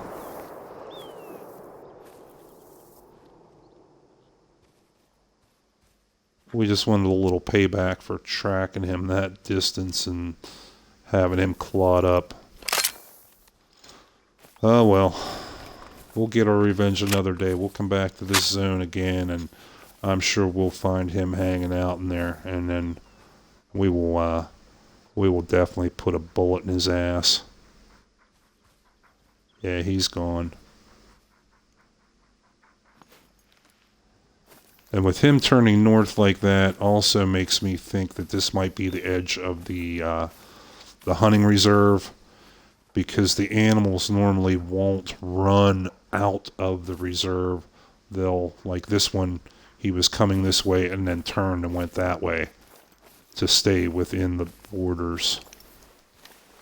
So that also makes me think this might be the edge of the reserve. But we'll find out here directly. We're getting close to that borderline.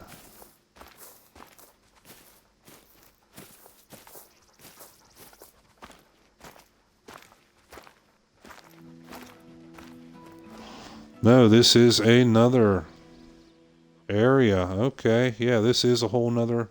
So we can get up there and scout this area out as well. Looks like it's a bit more rough terrain. But I have heard good things. Other people have had a lot of luck up on that lake.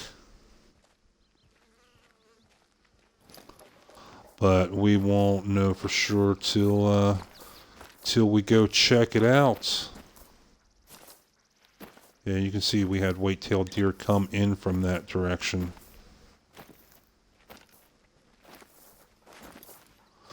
Okay, so let's get this Shoe Leather Express going. 1.54 kilometers. 1.6 kilometers is 1 mile. If you're not that familiar with the metric system, I only started getting familiar with it when I moved here to Europe, to Italy, because that's all they use here. Okay, what's this? This looks like a Coyote Zone. Yes, it is. Okay, good deal. Every zone is a good zone.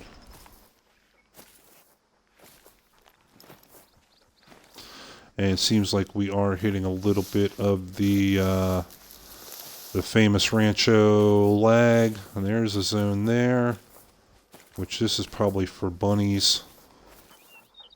No, maybe not, because we got whitetail tracks. It's either whitetail or mule deer. Mule deer eating zone, 0400 to 0700. Okay, cool. The more zones we can find in one area, the better. Means we have to travel less to get more trophies.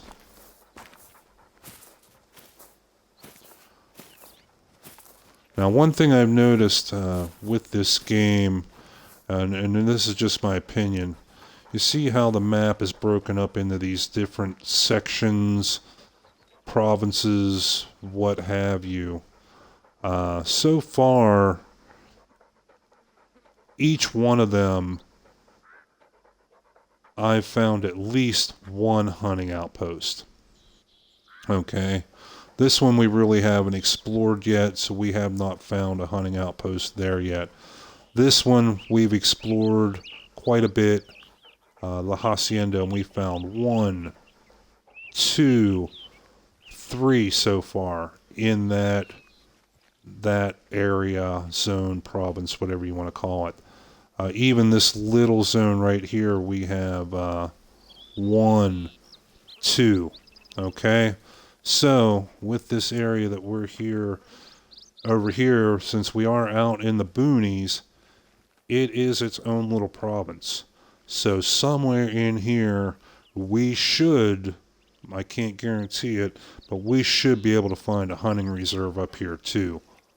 And that will make things very nice to be able to hunt this lake in the future if it turns out to be that there are zones up here.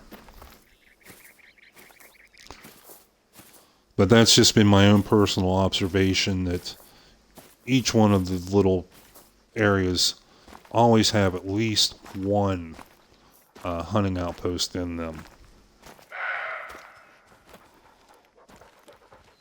Okay, that's whitetail. Where's that coming from?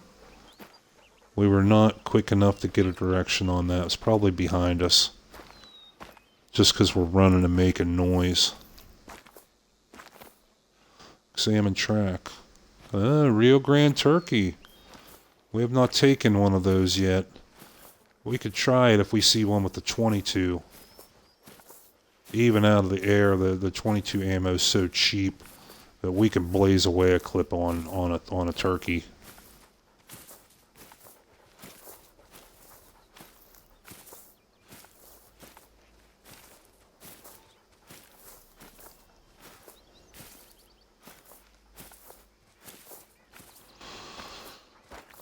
Okay, so we are slowly closing in on this. Oh, there's something. That's turkey. Yep, that's turkey right there. He's a little far. He's a little far away there yet. But if he comes down, right there, bingo.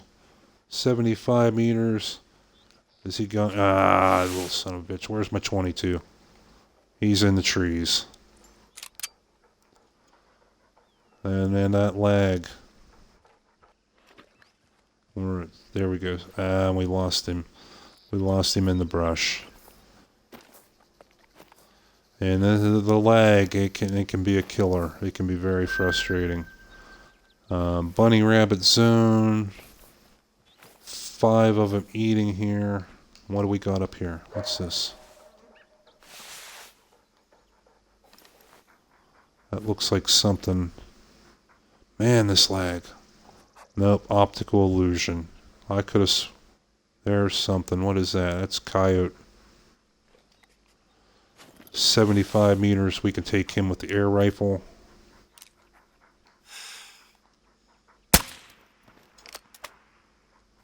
Right over his head. That was a miss.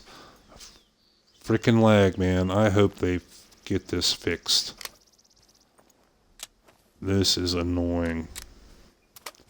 I know the developers know about it. I know they're working on something, a hot fix or something for it, but man, is it a pain in the ass. I mean, a bunch of people, this is like one of, if not the most popular maps, and to have an issue like this, it's costing them. It's going to cost them players, it's going to cost them money.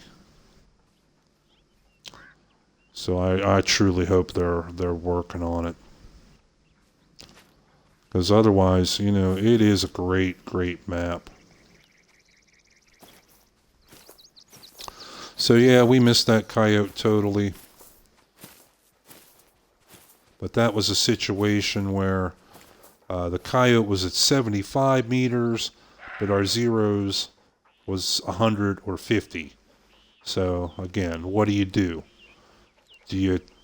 We took the zone at 100 and tried to aim low, or do you take the 0 at 50 and try to aim high?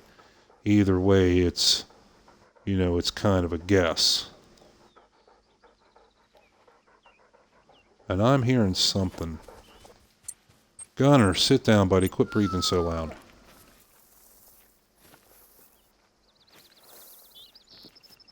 What's that right there?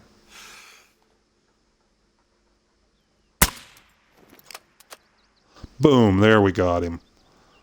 And air rifle, boom. One shot, down on the ground. Any more? Cool, that's some extra cake. We'll take it. Come on, Gunner. Let's go get us coyote.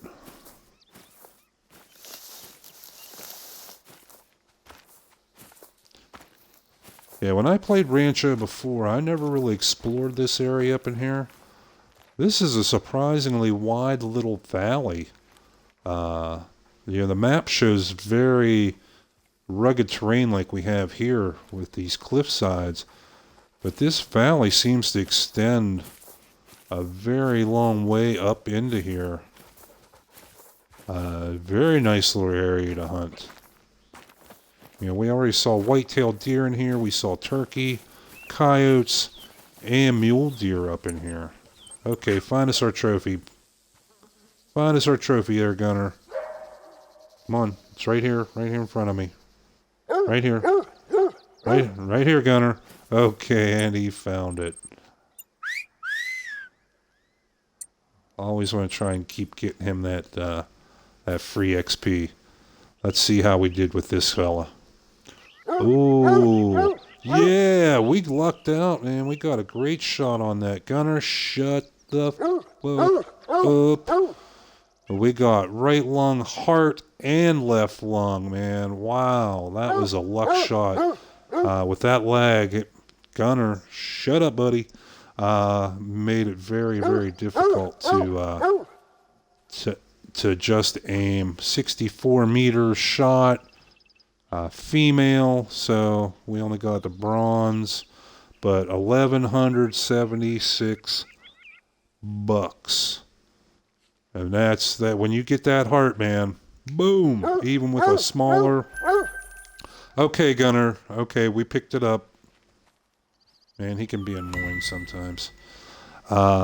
When you get that heart shot, even with an underpowered weapon, it puts them down, like, in their tracks. I've taken bear, even grizzly bear, and moose. I've taken a moose with the air rifle and got a heart shot, and it like I said, it drops them in their tracks. Okay, buddy. Okay, yeah, you did a good job. Okay.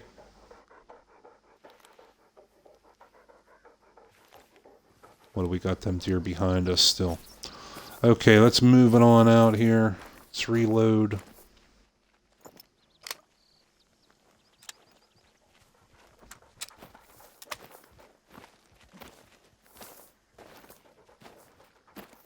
And see what else we can find up in this valley.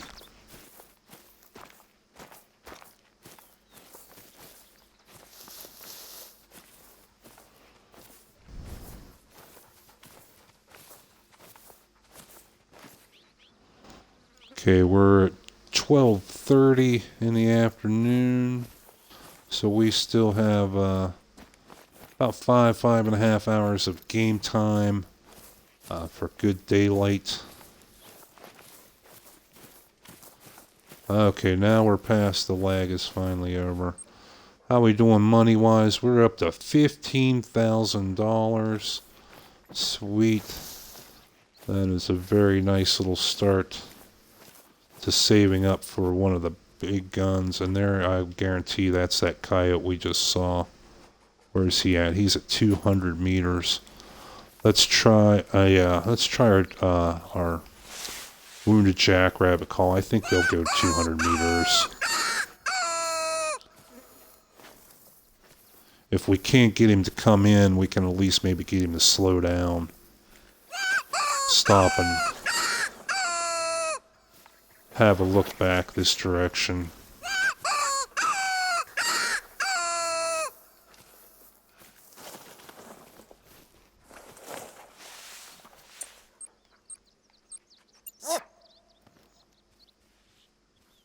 Yeah, finally we got rid of that lag. Thank goodness. Nope. He's still heading out. We did not get his attention.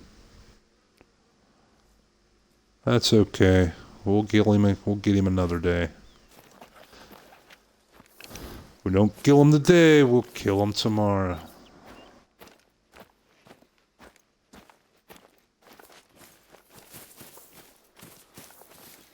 What's that? Is that bunny rabbit? Yep, that's why the coyote... Oh, hello. You are traveling. And there's one laying down. Oh, there's two nice bucks. 150 meters. Okay. Done.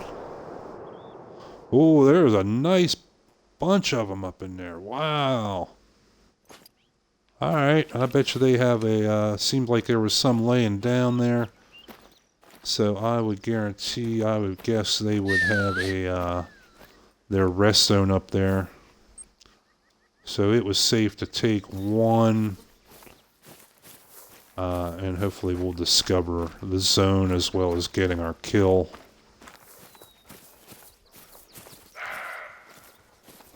Hey, pissed off, huh? Yeah, that was your warning call. My 30-06 was my warning call to you. Two can play that warning call game. You scream, I shoot.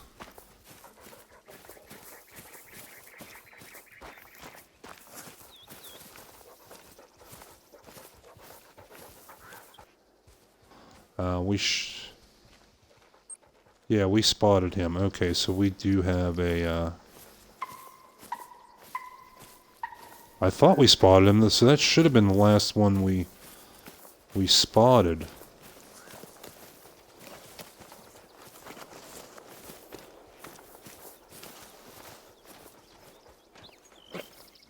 There's turkey. I hear turkey flapping. Thump, thump, thump, thump. They have a very distinctive sound. Yep, there's our dead muley.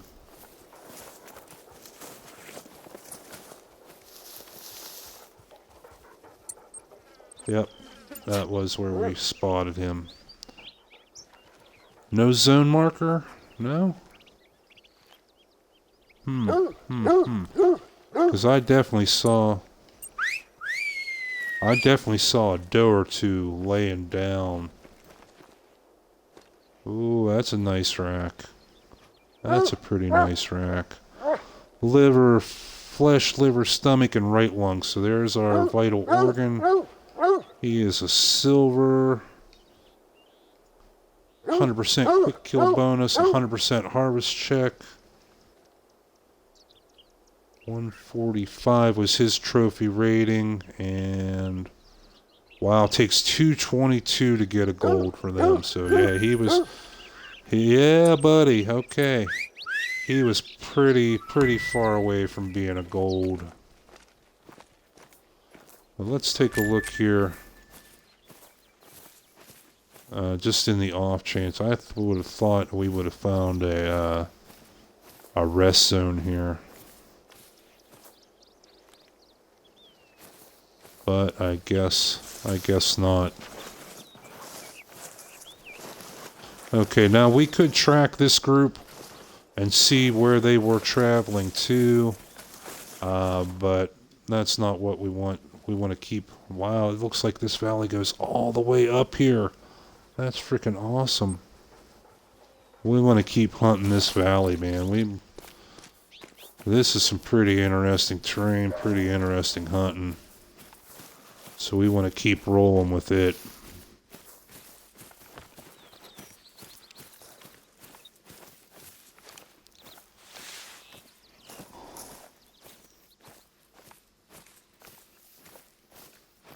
But see, now that was shooting that one. That was one of the perfect shots. He was right at 150 meters. Our medium range zero for the M1 was 150 meters. So we knew for that shot, wherever we put that crosshair, man, that's where it was going to hit. And man, it paid off. We dropped him maybe not exactly in his tracks, but within literally a few seconds, he died.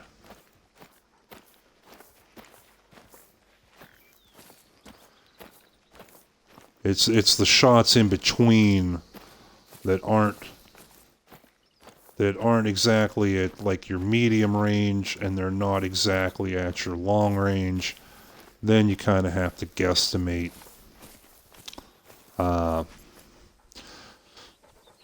Need a quick drink.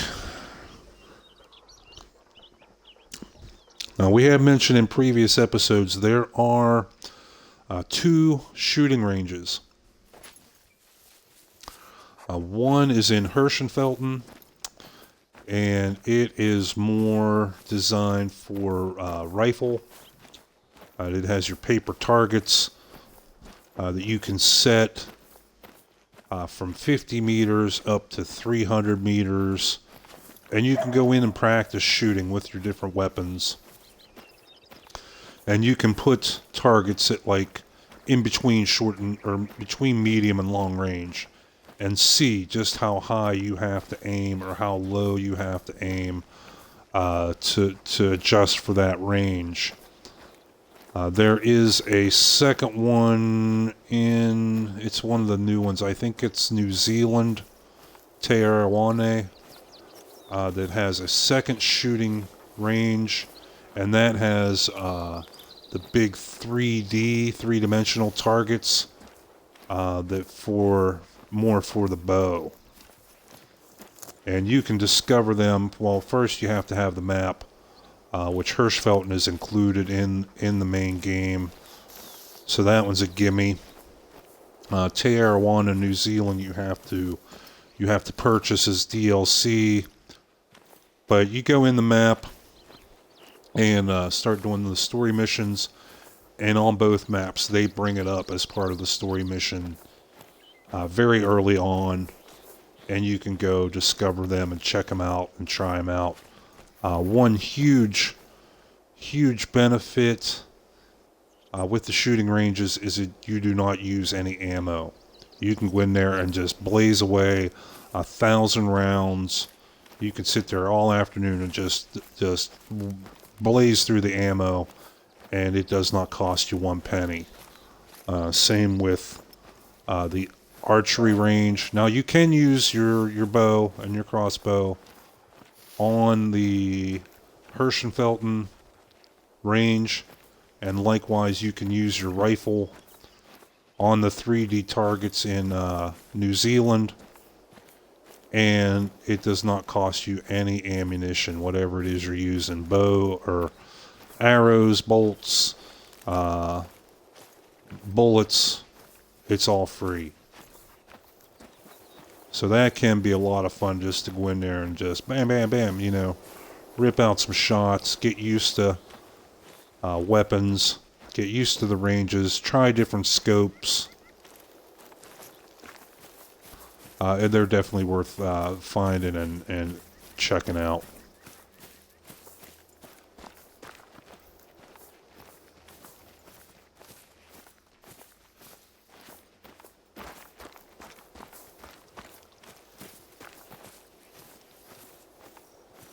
Okay, seems like this valley's not quite so flat and level. We're starting to get up into the hills here a bit. Getting some more trees. And it could be just the time of day, but we're not seeing as many animals. Could be just a less active time of the day for what species are up here. Okay, there's turkey shit.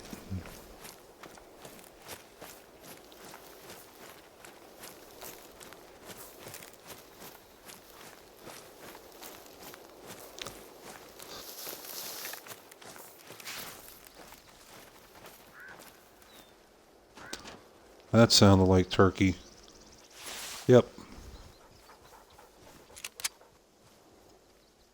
And we lost him before we got our weapon out. Nope. No. Come on up here, come on up here, come on up here. And this cover makes it tough.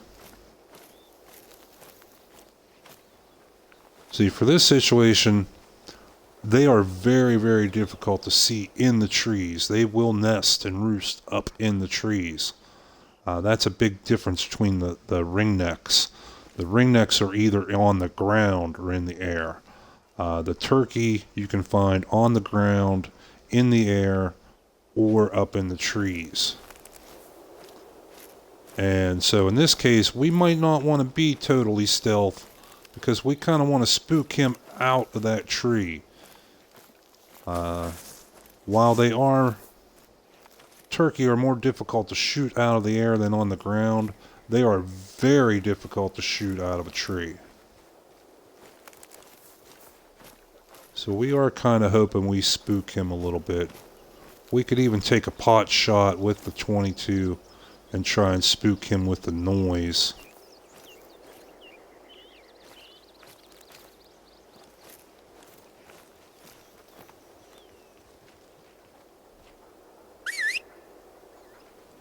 Try our whistle. Now that's holding the right bumper. And that is not a command to our dog. That is something they added with Rancho so that you can spook the ringnecks up off the ground.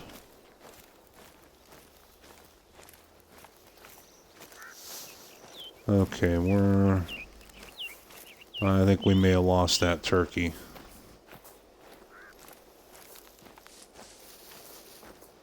But we'll keep our 22 out here a little bit in case we see him.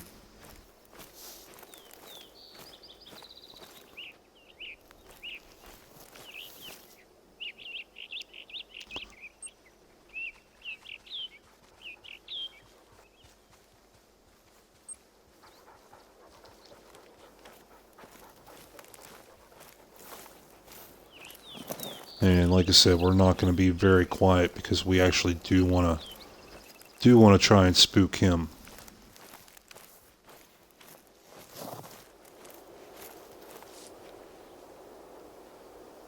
Yeah, there's turkey track right there.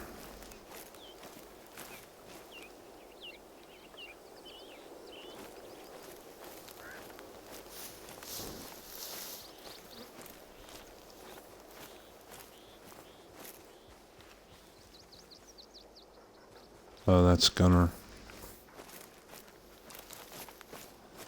Okay, come on, let's move it on out here a little bit. Let's get going. We're not going to waste all this time for one turkey.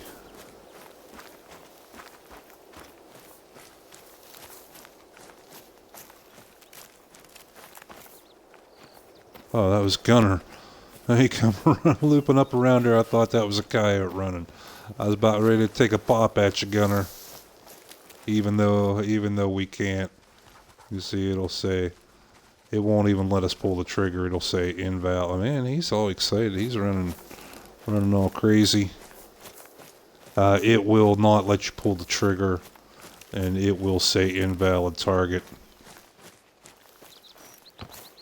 That's the same when you're on multiplayer maps and you see another hunter. I mean, you can be a dick, and you can make all kind of noise right next to another hunter and spook everything. You can run around circles on him with a four-wheeler and spook everything around him. So you can be a dick, but you can't be that big of a dick to shoot him in the face. Which for one player out there is a good thing, because I had somebody do that to me one time, and I was just getting ready to pull up on a nice big trophy too and take the shot, and this yahoo come running up beside me and started firing off in the air. My trophy took off, and then he ran circles around me while I was cussing him out on mic. So yeah, that fella should be glad that you cannot shoot other players in the face, because he would have got it. Okay, we're getting there. We're getting up to this lake. There's turkey.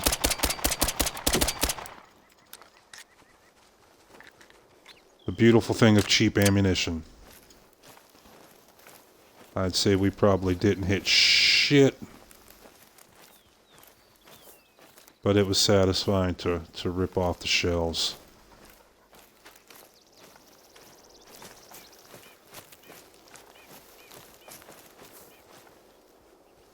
Any hunting pressure? Nope.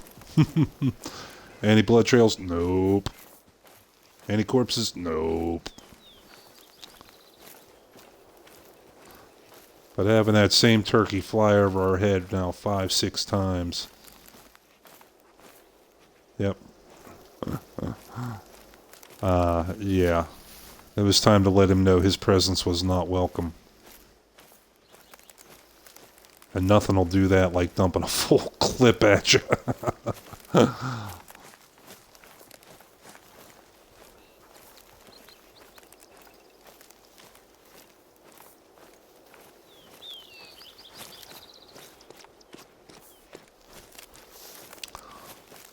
Okay, so yeah, you can see how this valley's kind of sloping up now, but at least it's nice and wide and relatively smooth. It's not like we were around some of those lakes we were trying to climb up.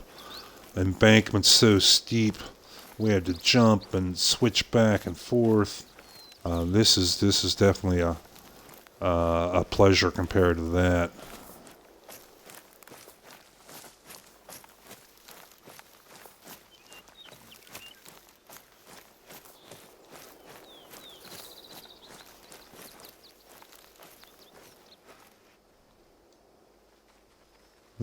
Okay. Okay, we're almost there. 100 more meters to go.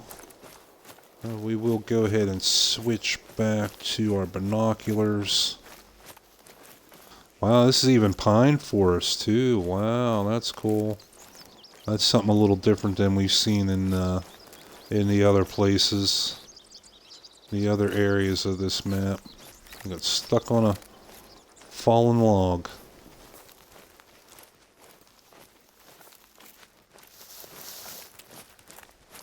say I'm just crossing our fingers that we do find a hunting outpost up here. If we don't, that means we have to truck back up here and drop a tent if we want to hunt this area and have it be convenient. But if we don't find any zones, then we don't want to hunt this area anyhow. What was that? I thought I saw something there. No. Oh, it's beautiful, beautiful lake. Wow.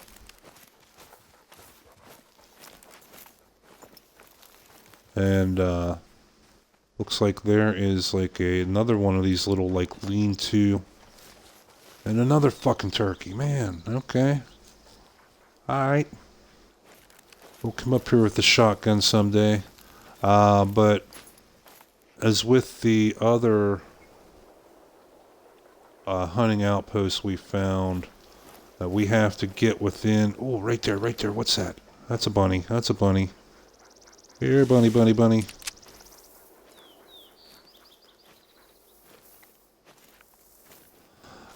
We have to get within 100 meters to... Okay, we're at 25 meters. Went 50 meters. Come on, give me a shot.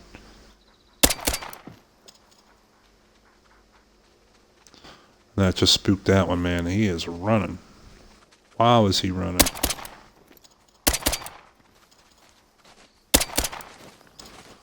And there come our deer. Oh, those are muleys too. Oh, did you see that one? He was a beauty. Whoa, there's a few nice bucks in there too. Wow, okay. We know to go check out a little further up here. That's for sure. Okay. And we did get a kill.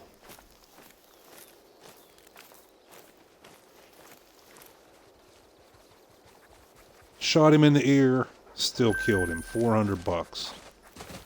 And there are more mule deer coming. Ow!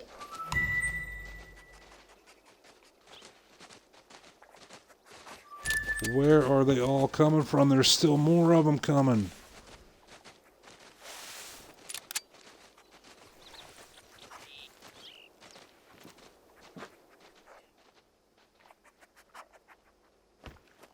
Oh, you're gonna stop. Okay. That tree screwed us. We'll let them go. I'm gonna see if we killed any other bunnies. We took shots at a couple of them.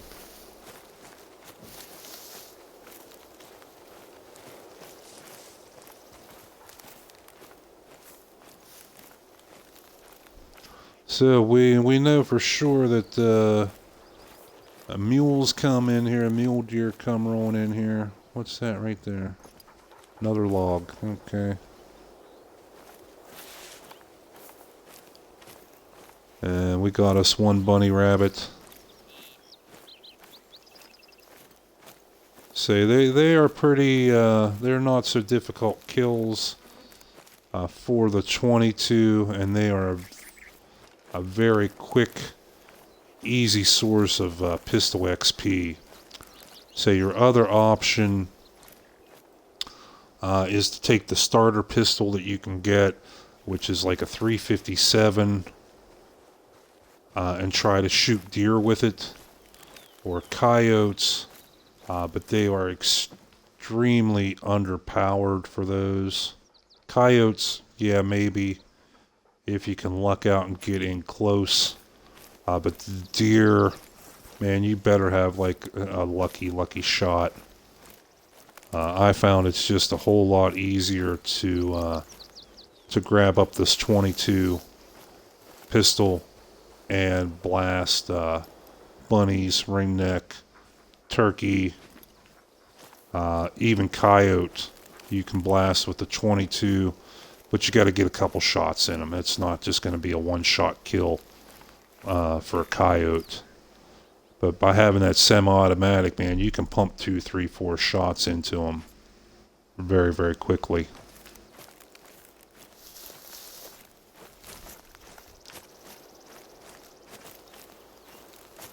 Okay, so let's get back on our trail here. That was exciting having that whole herd of mule deer come running down at us. But we want to get back on to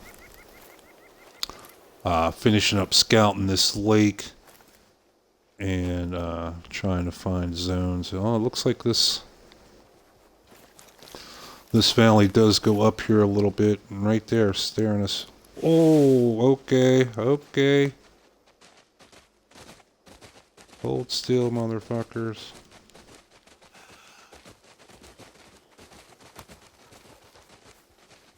Oh, come on. Come on. Ah, man. Okay, we'll kill you next time. We'll get you next time. I didn't want to take a shit shot and then have to track him for 200 meters, 300 meters. I want to find your zone so I can get back here and shoot you again and again.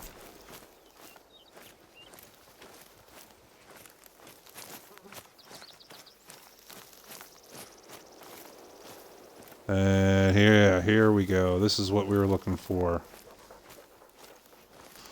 This looks like a eating zone. Resting zone. 8 of them. 8 of them just there. Now you can see mule deer, they show you there, they are classified as a class 6 animal, 2 higher than the whitetail. Whitetail are class 4, but still our M1 can easily qualify for that. Our air rifle, I believe, goes up to 6 or 7. So we've already used the air rifle on a mule deer today. Or did we use the M1? I think it was the M1. But we can also get a kill and get the full benefit with our air rifle. With it just being less powerful, we need to be make sure it's a good vital shot. Okay, so let's head on down this way. Looks like another valley goes up here. But we want to find... Man, I hope there's an outpost up here. But it looks like there's all kind of little valleys up in between these ridge lines that we can hunt.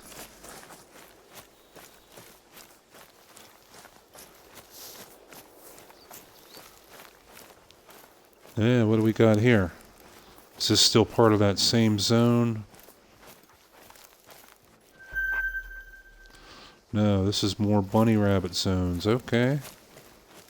We'll take that.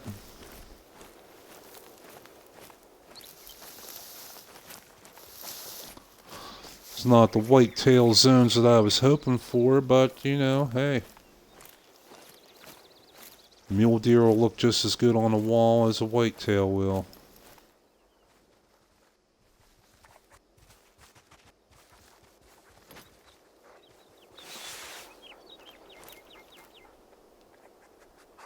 And so far we're not having that little clue like we did at the other places when there was an outpost, a little spot of Blurty Zero. Hey, sorry, I just saw your message saying hello. Hello to you, Blurry, I'm sorry. Apologies there. How's it going today? Thanks for joining us. Hope you're enjoying watching us try to kill some animals. And welcome.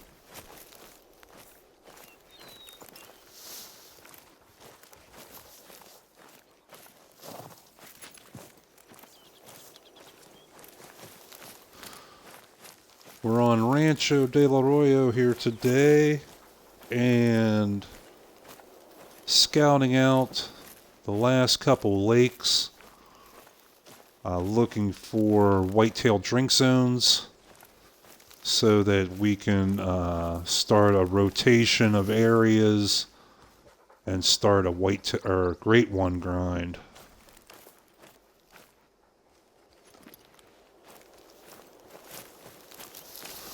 We have found now, I believe it's four pretty nice areas on different lakes where we have found whitetail drink zones. And we've had us a couple good hunts doing that. But once we get... Oh, bunnies, bunnies, bunnies.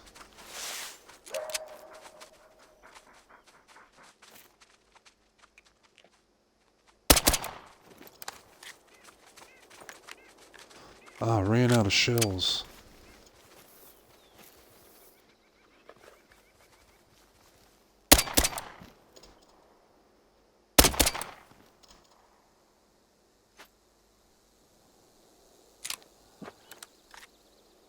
Yeah, we've been blazing away at the bunnies with the 22s today. So it's a pretty quick way to get pistol XP to unlock. Like once you get a red dot sight for the 22, or even better, the scope.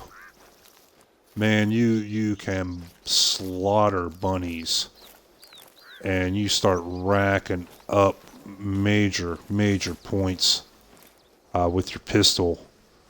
Makes it very easy to unlock the pistol that you want, the 454. Man, that pistol is the shit. I've taken moose, grizzly bear, gray wolves, just about everything with that 454 pistol, but you gotta build up the points for it somehow. Okay, we're gonna check up this little valley. We're scouting around. Like I said, we're scouting around this lake, hoping to find whitetail zones.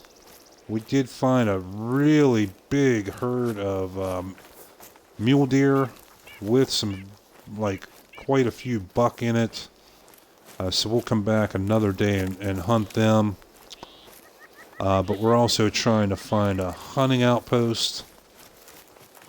I don't know if there's one up in this area or not.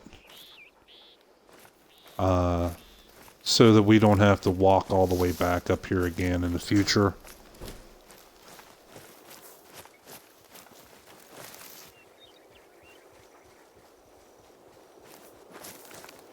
We will be able to, if we don't find a hunting outpost, we can bring a tent and set a tent up here so we can fast travel to it.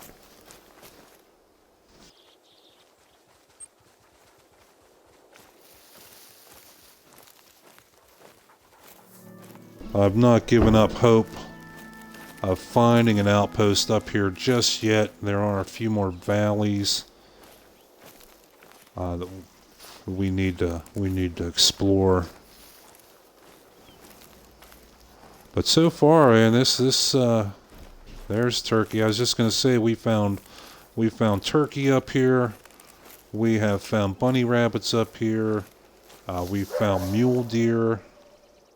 And they're coyotes. I say normally where you find the bunnies, coyotes usually aren't too far behind.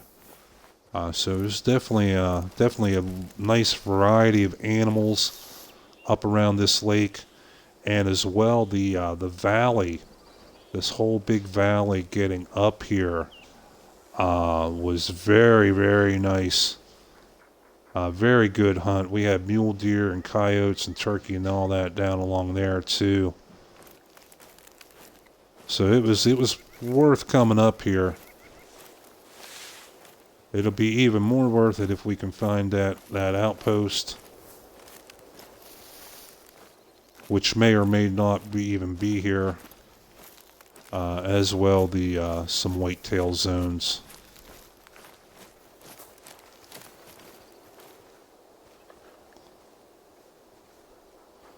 Okay, it looks like this valley goes pretty far up in here. At this point, this is more of a scouting run than an actual hunt, so we're not really worried about stealth. It's more about the exploration of finding the zones, finding the good places, so we can come back in the future and have us a good, successful hunt. We don't have to stumble around and wander around looking for places. Then we'll know, we'll know where to go. We'll know when to be there, and we'll know what we're going to find.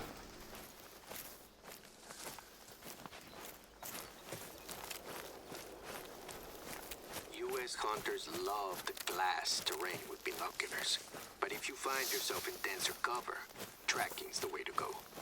Just make sure you keep your bearings.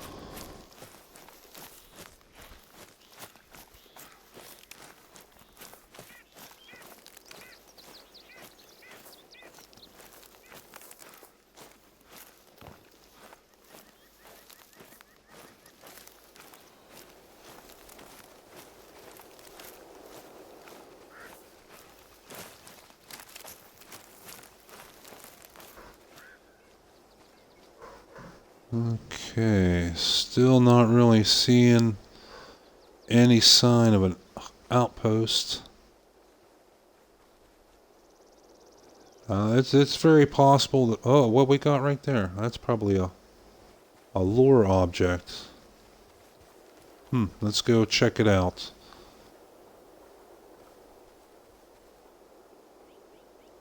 If nothing else, that may be a good place to put a tripod. That could let us scout out and take animals from anywhere around that shore. This lake is small enough we could hunt that whole shore from one tripod.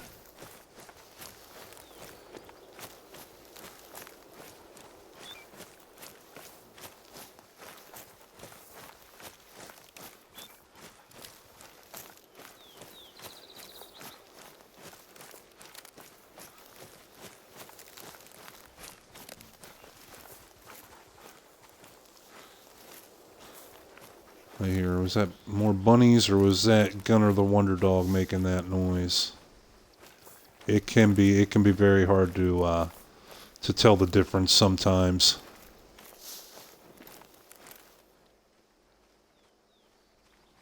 So if you're ever in doubt, and tell him to sit. Give him that sit command real quick. And then that way he quits making noise, and any footsteps that you might hear, are going to be animal, our prey.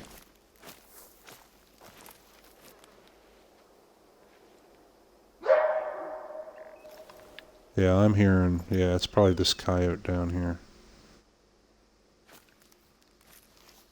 I was hearing something. It could also be some of the bunny rabbits that we spooked a little earlier.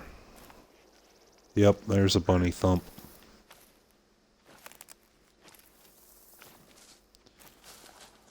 Yeah, they're up in the brush here now. They're going to be very, very difficult to see. Yeah, I hear them jumping around in there.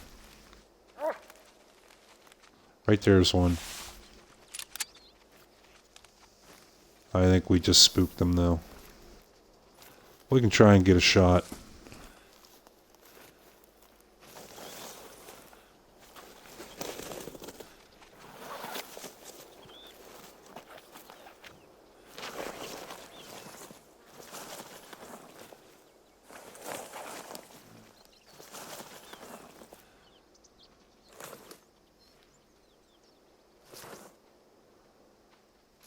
I'm thinking we probably spooked them on out of here. Ooh, what was that? That was something bigger. That was definitely no bunny. That might have been another mule deer. We've been catching them in this area. And quite a number of them, too. That was a very big herd we had come ripping past us. Yeah, out here is something. Out here is where we saw on the map that question mark icon. Now that could be a tree stand. That could be a lure object. That could be a outpost. I doubt it's an outpost though, because we don't see a building or anything.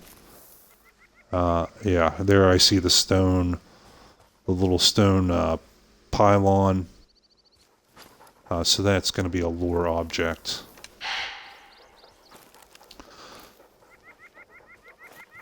But that's okay, because that's free XP.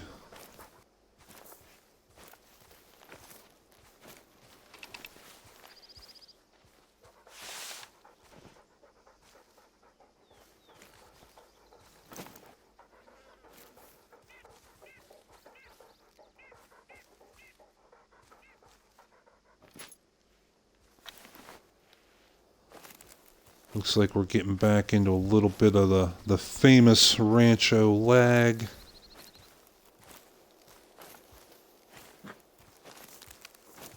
It comes and it goes. First time I played this map, man, it got so bad. Oh my goodness, it was... Yeah, I wasn't even moving half speed. I was moving like a quarter of the normal speed. I had to run full tilt.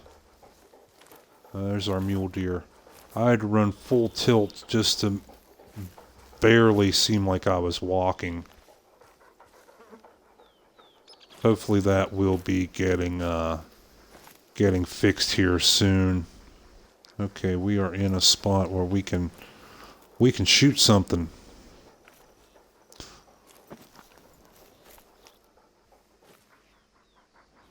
And man, there's a bunny, and there's a muley, and it looks like they're all running down this way. We did see a couple beautiful, beautiful racks on the mule deer that came running past us. And they were just all around us. They were so close. We didn't even have time to get our rifle up. But, as I always say, if we don't kill them today, we'll come back and kill them tomorrow. Once we know where they're running around at and what time of day, yeah, they're not safe anymore.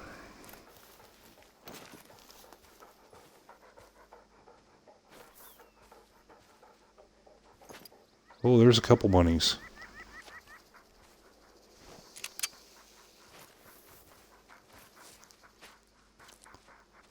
We just need to get them around that rock. Yeah, bingo.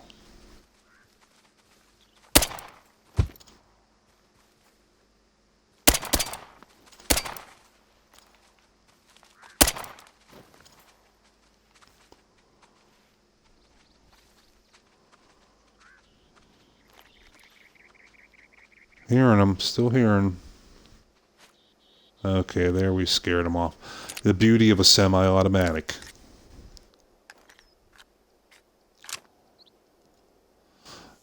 Just out of curiosity, we'll pick up this last bunny rabbit here first, and there's our mule deer.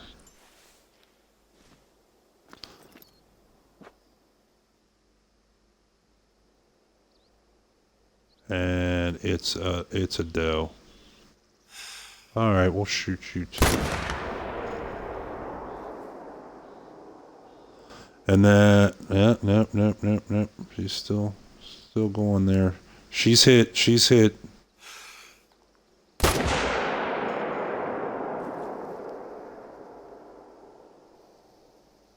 Wow, how is she still running? One shot in the side, one shot in the chest. She shouldn't be going too far. We are allowed 2 shots. We are allowed two 2 bullets in an animal before we lose any of our harvest check bonus. But let's pick up this guy.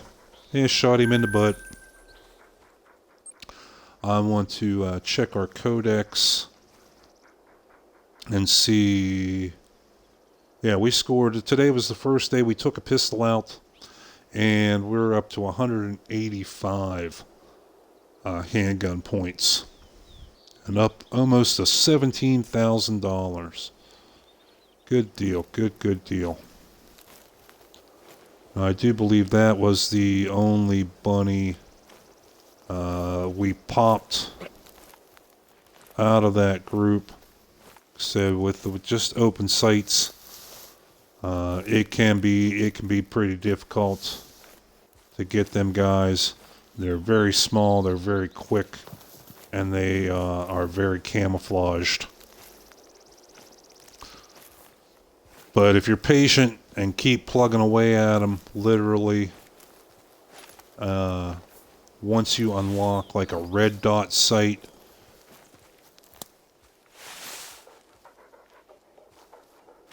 or even better, the scope, which comes a little later, the pistol scope, then it's on like Donkey Kong, man. You can lay waste to some bunny rabbits.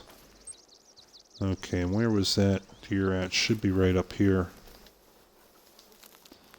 And we're lagging out a little bit. Yeah, here's blood. And that definitely looks like vital organ.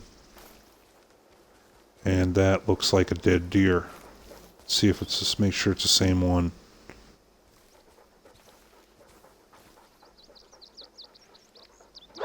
Yes, it is. Okay, Gunner. No, not lay down. Go get some free XP. Go find us our kill. Even though we know it's literally right there, just over the hillside. This will still get him free XP as a tracker. And when he finds the harvest right there, that'll also get him a little bit of XP. So this was a little just doe. Yeah, we did shoot her twice.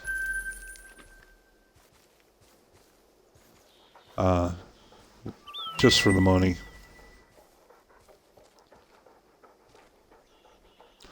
And yeah, it does not appear that there is any type of hunting outpost up here. Now it does look like there is a nice long valley here. It cuts off the one that we explored already, and another valley here. So there is a chance still that there could be a hunting outpost in this province. It's just not convenient to this lake, which is a bummer.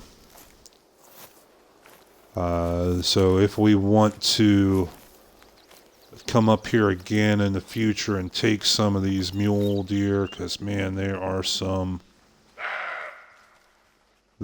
some beautiful bucks up in here. We're not going to do it today. We got too much hunting pressure built up. But if we want to come back up here in the future, that means we're going to have to walk all the way up here, or ride the four-wheeler and bring a tent and plop one of our tents down up here.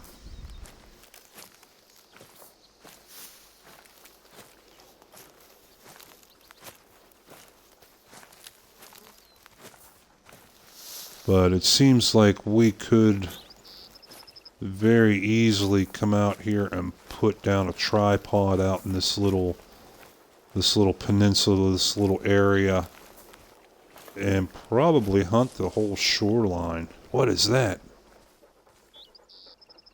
That's a fucking albino. Yeah, we're killing you.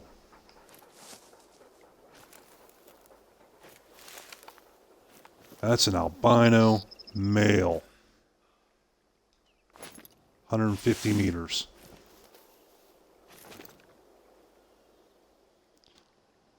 Hold still, baby. This will be over in just a second.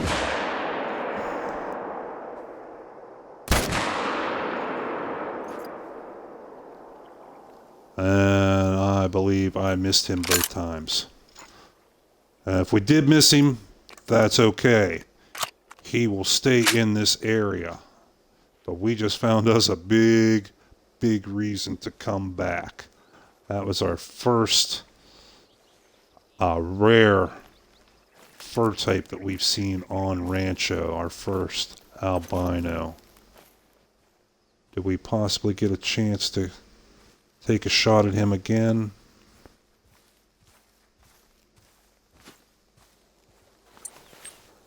Gunner, sit down, buddy.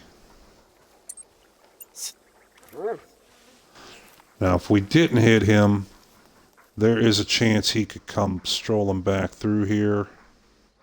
Not a very big chance, but still a chance.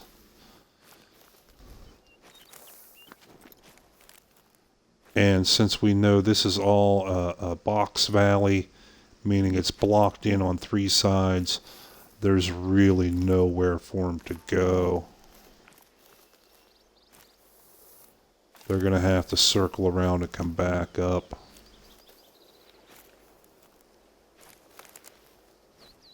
And we are completely downwind of these guys, so that did not help. We will use a little bit of our scent blocker here. But oh man, was that exciting to see him come walking out there.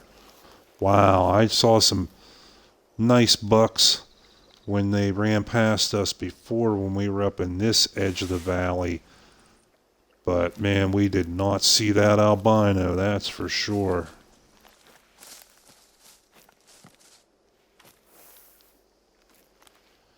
And did we spot him? Yes, we did. So we're going to put a way marker on that so we know where to go.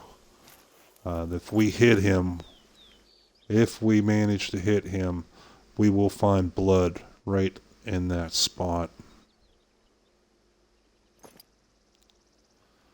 It's kind of hard to tell. It does not look like there was any more hunting pressure, but it's hard to tell.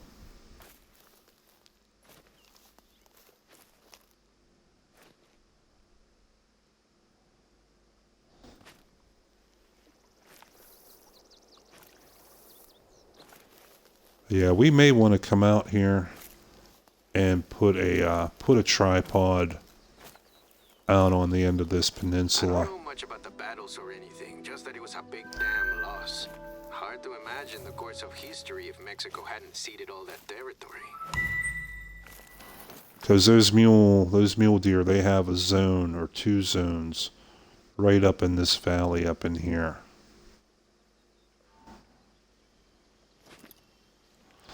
Okay, let's get Gunner the Wonder Dog. I don't know if we could walk across here or not. We can try. It would be nice if we could. What's that? What's that running? What's that running?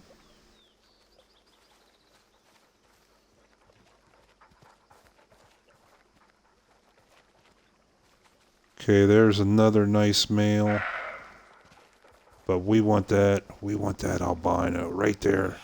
There he is.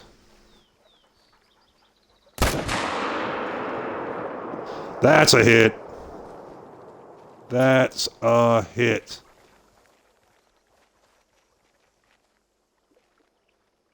And down he goes. We got our albino. Hell yeah. That we're going to be spending $6,000 here in about 2 minutes, because that mofo, pardon my French, that motherfucker's getting stuffed and going in my trophy lodge. Okay, where's he at? He's right over here, basically. Oh, man.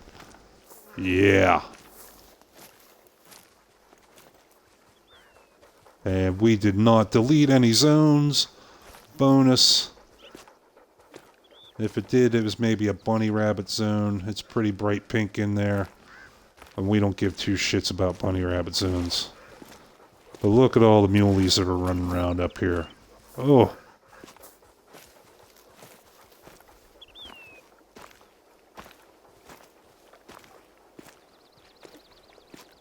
And he did drop pretty quickly. We hopefully, cross your fingers, we got our 100% on our quick kill, but I don't know.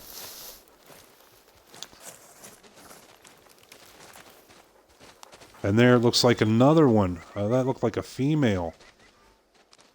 We're not going to shoot it today, but that looked like another possible albino. But look at them all running. This is definitely a target-rich environment.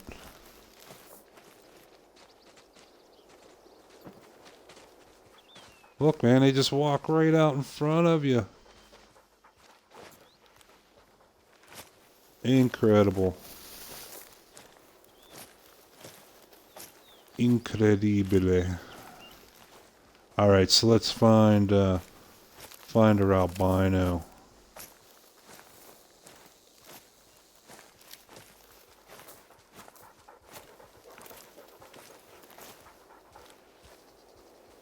Should be right around here.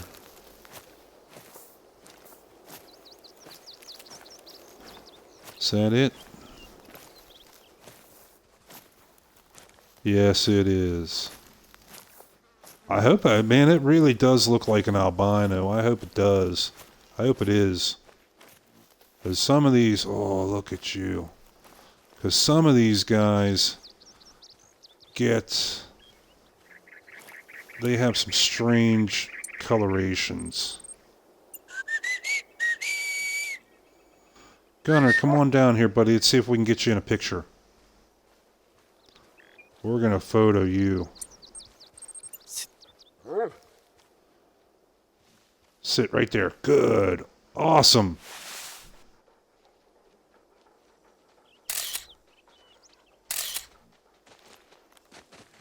And we got more of them coming. Yeah, look at you. Another big buck.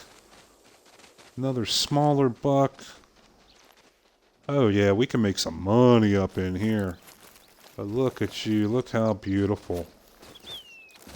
Don't run me down. Don't run me over. But look at you. Smile, Gunner. Say cheese. Yeah, I am excited. I am a very happy hunter right now.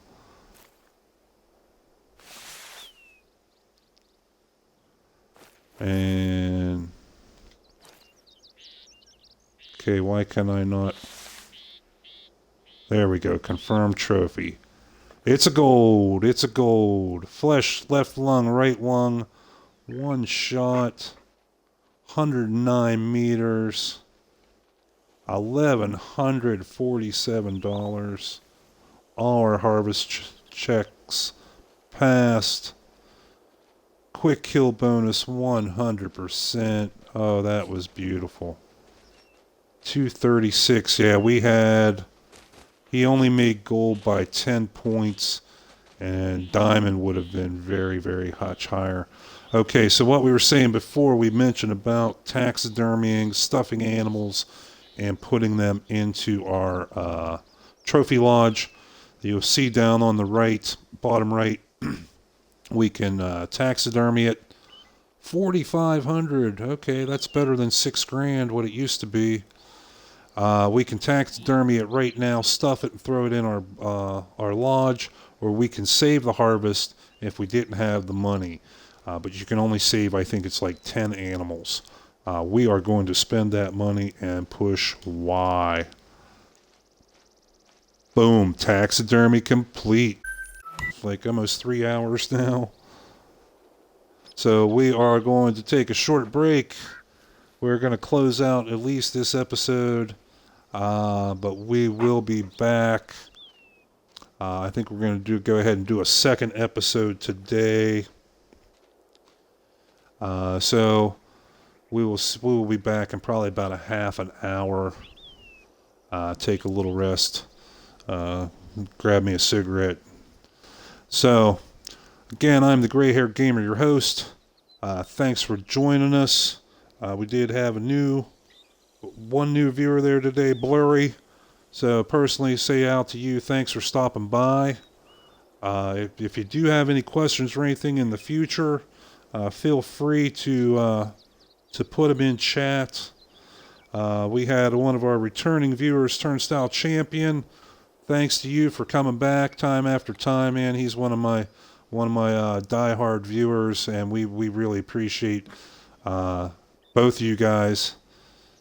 And a big part of doing the live streams for me is getting to know at least a little bit about the viewers, getting to know something about people who enjoy this game and get as passionate about it as I do. That's a big plus when you're doing the live streams. So we encourage you guys to keep viewing, come up with some questions, whatever you need. So until next time, this is the Gray Hair Gamer with Gunner, the Wonder Dog, saying so long for now. If you do want to see any of our back episodes, we have them on Twitch and also on YouTube. Both channels called the Gray Hair Gamer. And there are a few other people that have used names similar to me on YouTube, but look at the titles. Mine always start as Gray Plays, like Gray Plays Hunter Call of the Wild or Gray Plays Conan Exiles. That's how you can be sure that's me.